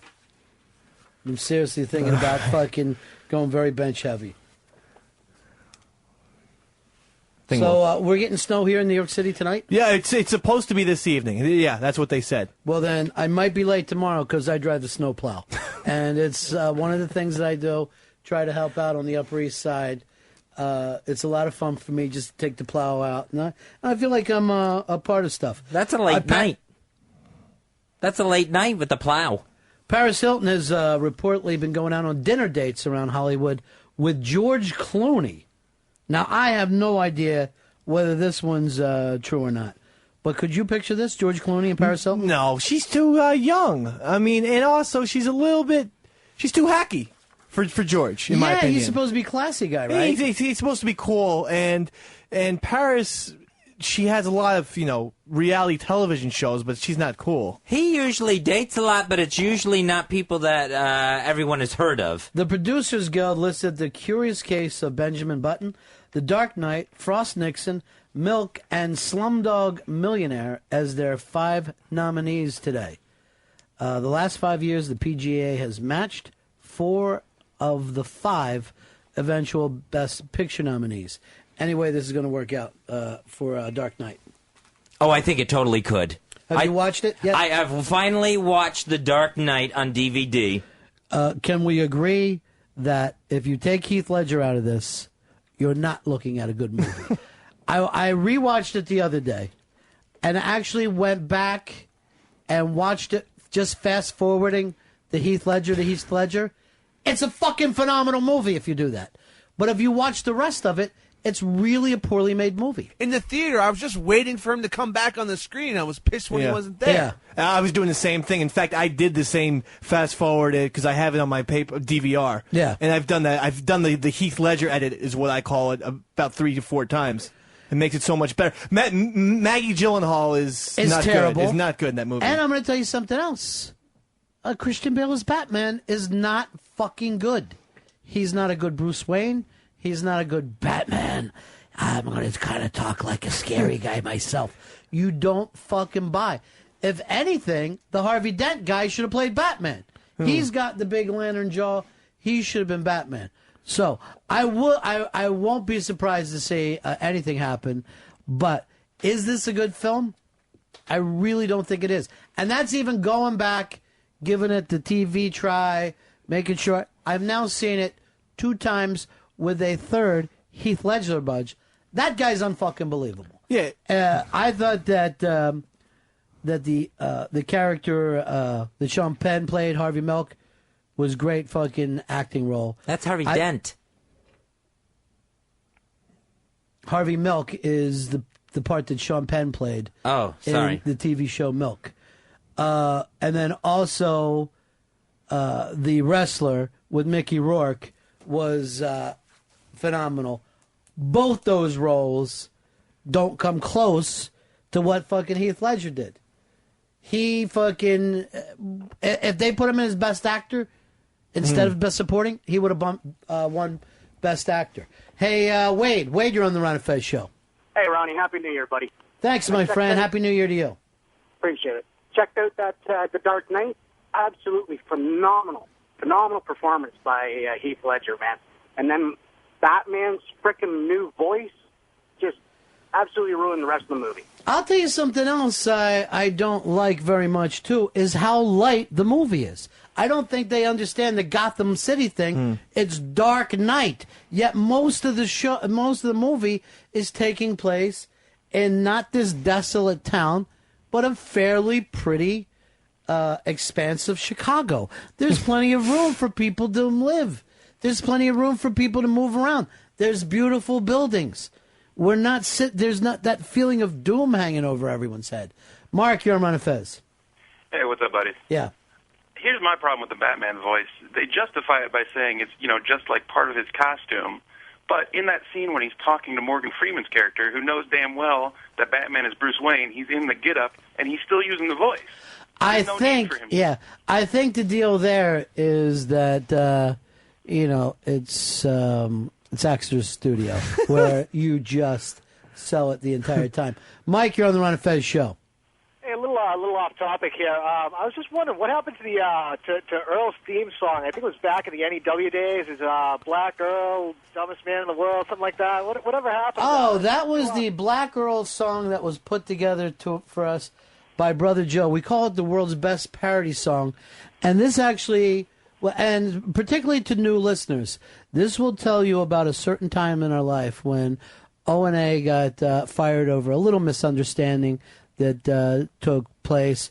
Obviously, Fez and I were still at the station, but we all knew that the station was going to leave out from underneath us. But everybody knew that no matter what happened, Black Earl would keep his job. But we didn't know that an almost mythical song would come out of this. Here's Brother Joe. I was born and raised in New York City, in a housing project way up in the hood. I dressed in dark clothing, so folks started calling me Black Earl. Oh, and they used to laugh about it, because deep down they knew they called me that, because I was as black as soot. I've always been a lazy man, a couch potato with a clicker in my hand. See, motivation I never had, hid in the shadows when the boss got mad. For 20 years I never got a raise. I'm 33 and I never been late. I look busy but I'm not, I'm just walking around.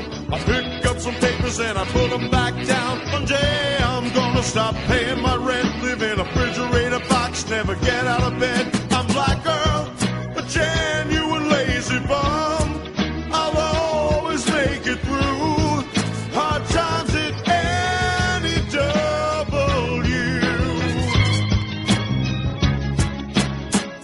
Then one day some lame brains came and took O&A away. And at the age of 33, I felt like I was carrying the weight of the whole station on my shoulders. And Ron and Fez knew what I was going through.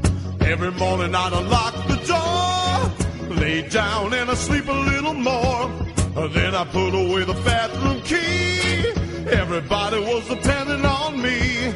I eat a chicken wing with lemonade. Lord, give me strength to make another day. Times I felt I couldn't go on. Push a button, throw a switch, answer the phone. Got lost in the van, I did my PSAs. 10 minutes work gonna take me all day. I'm Black Earl, a genuine lazy bum. I'll always make it through hard times at any W. I could hear Scotzo say, Black Earl, you're a genuine lazy lazy bum.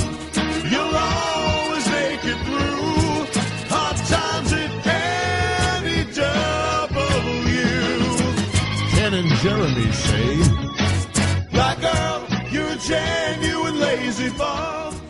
You'll always make it through. That's the real Dark Knight. Black Earl Douglas, he is always going to find a way through. And you're the only person not worried about this economy. Earl is like, believe me, I will always work. I'm always going to have a job. Gary. Hey, what's up, buddies? Yeah. Fez, I wanted to know, what did you actually think of The Dark Knight, since I didn't get to hear what you thought about it? I absolutely loved it. I mean, I know I've only seen it like twice on DVD, so I may still be in my enamored stage, but I thought the whole thing was great. I love one of my favorite parts is what they did with Two-Face. I thought finally they got the Two-Face makeup right. That was almost worth the whole thing for me, just seeing Two-Face at the end. Fantastic. I figured you'd love it. I just wanted to hear what you thought about it.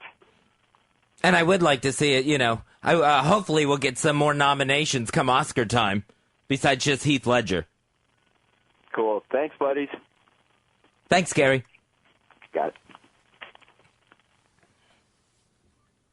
There's going to be a party coming up January 17th. That's a Saturday night, 9 p.m. It's celebrating the wedding of Mooch and Pixie. That's going to be at the Crow's Nest Bar on 2nd Avenue between 93rd and 94th Streets. Again, that's Saturday, January 17th, starting at 9 p.m. Tom, you're on Ron and Fez. Hey, Ron. Not only does The Dark Knight suck, but there's an entire website devoted to it called thedarknightsucks.com. Well, there's going to be a website for anything, sucks.com. I think these are just people that probably couldn't appreciate it. I thought it was a fantastic comic book movie. It may be one of my favorite comic book movies now. Don't you think Batman's headgear now looks like a Pez dispenser? No, I had no problem with the new bat suit either. I love the gadget. I love that bat cycle or whatever he was on. I thought the whole thing was great. So I will not be visiting the darknightsucks.com. In New York City, they have decided that they are going to keep the ball up for that they drop on New Year's Eve. That crystal ball is now going to be up all year round. Eric, you're on the Ron and Fez show. How you doing there, go buddy? What's up, Bobby? Yeah, real quick question, guys. Do you think Heath Ledger has any formidable foes in the Best Supporting Actor category? No, they got to give it to the guy. You think so? Yeah. They got to give it to the guy. Who else is even supposed to get... who's in the Golden Globes against them, Earl? Golden Globes, I think Michael Solomon in Revolutionary Road, which was a great performance. I didn't see it. It's a very short performance, but it's an amazing performance. Was he wearing a funny makeup? No funny makeup. Did his dad cut his mouth? No, but he does play a just-released mental patient who basically just says whatever's on his mind. And he's absolutely terrific. And would you call it the best comic book movie ever made? No, it's not. It's far from your a comic absolute book. favorite. No, and Dark Knight, I thought it was too long. I thought it was just. I watched it Christmas Day with my nephews, and I'm sitting there going, "Is this movie over yet?" And there was just so many lulls in the movie. Tom Cruise and Robert Downey are also nominated for supporting actor, Tropic Thunder, and so is Philip Seymour Hoffman for Doubt. Now, Ann Coulter has been banned from... These guys are banging your movie. You don't want any part of it? Oh, no. Heath Ledger's definitely going to win this thing. I didn't think Philip Seymour Hoffman's role in Doubt was a supporting role. I thought it was more a lead role. They're selling him as a lead actor. I haven't seen it yet either. They're selling him as a lead actor. Did you like it? Loved it. Viola Davis has a cameo in this movie that's incredible. I mean, she might win Best Supporting Actress for. Let me guess, she's black? Yes.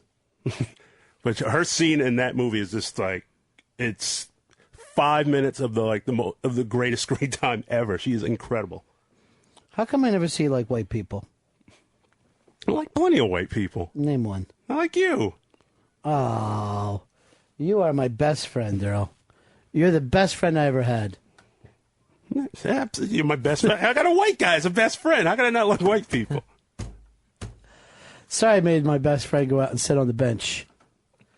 Doug, you're on the Ron and Fez show.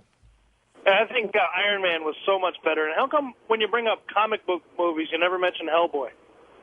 Hellboy, I just didn't like.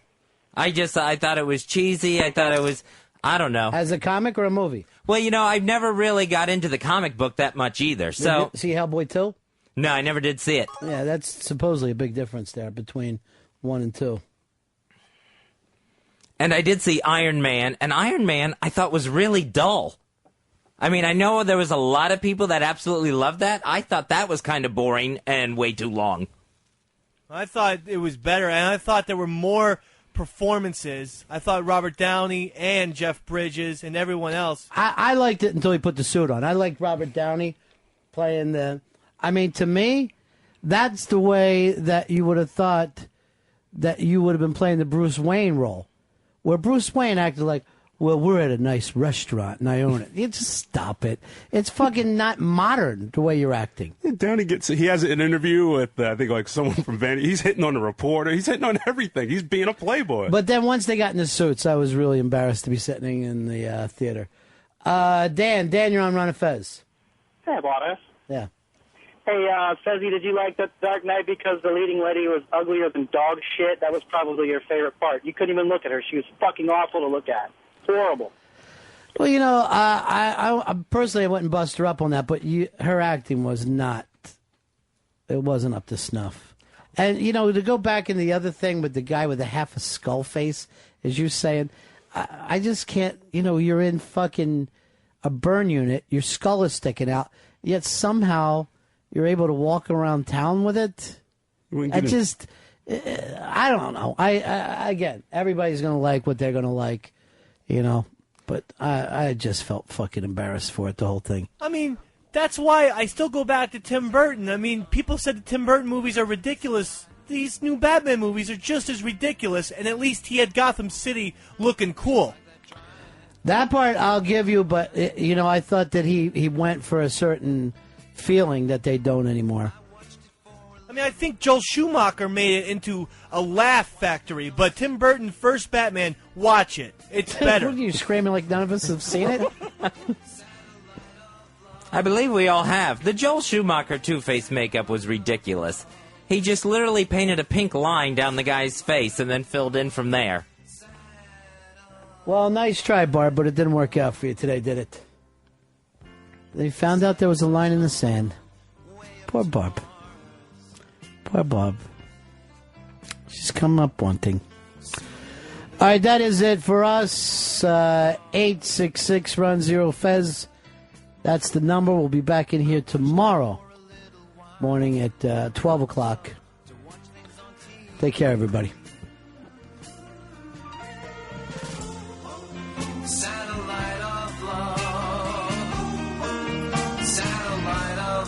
That's the end of my show. Donk. Satellite of love, satellite of... I've been told that you've been bold with Harry, Mark, and John. Monday and Tuesday, Wednesday through Thursday with Harry, Mark, and John. Satellites gone up to the skies. Things like that drive me out of my mind. I watched it for a little while. I love to watch things on TV. Satellite of love. Satellite of love. Satellite of love. Satellite of...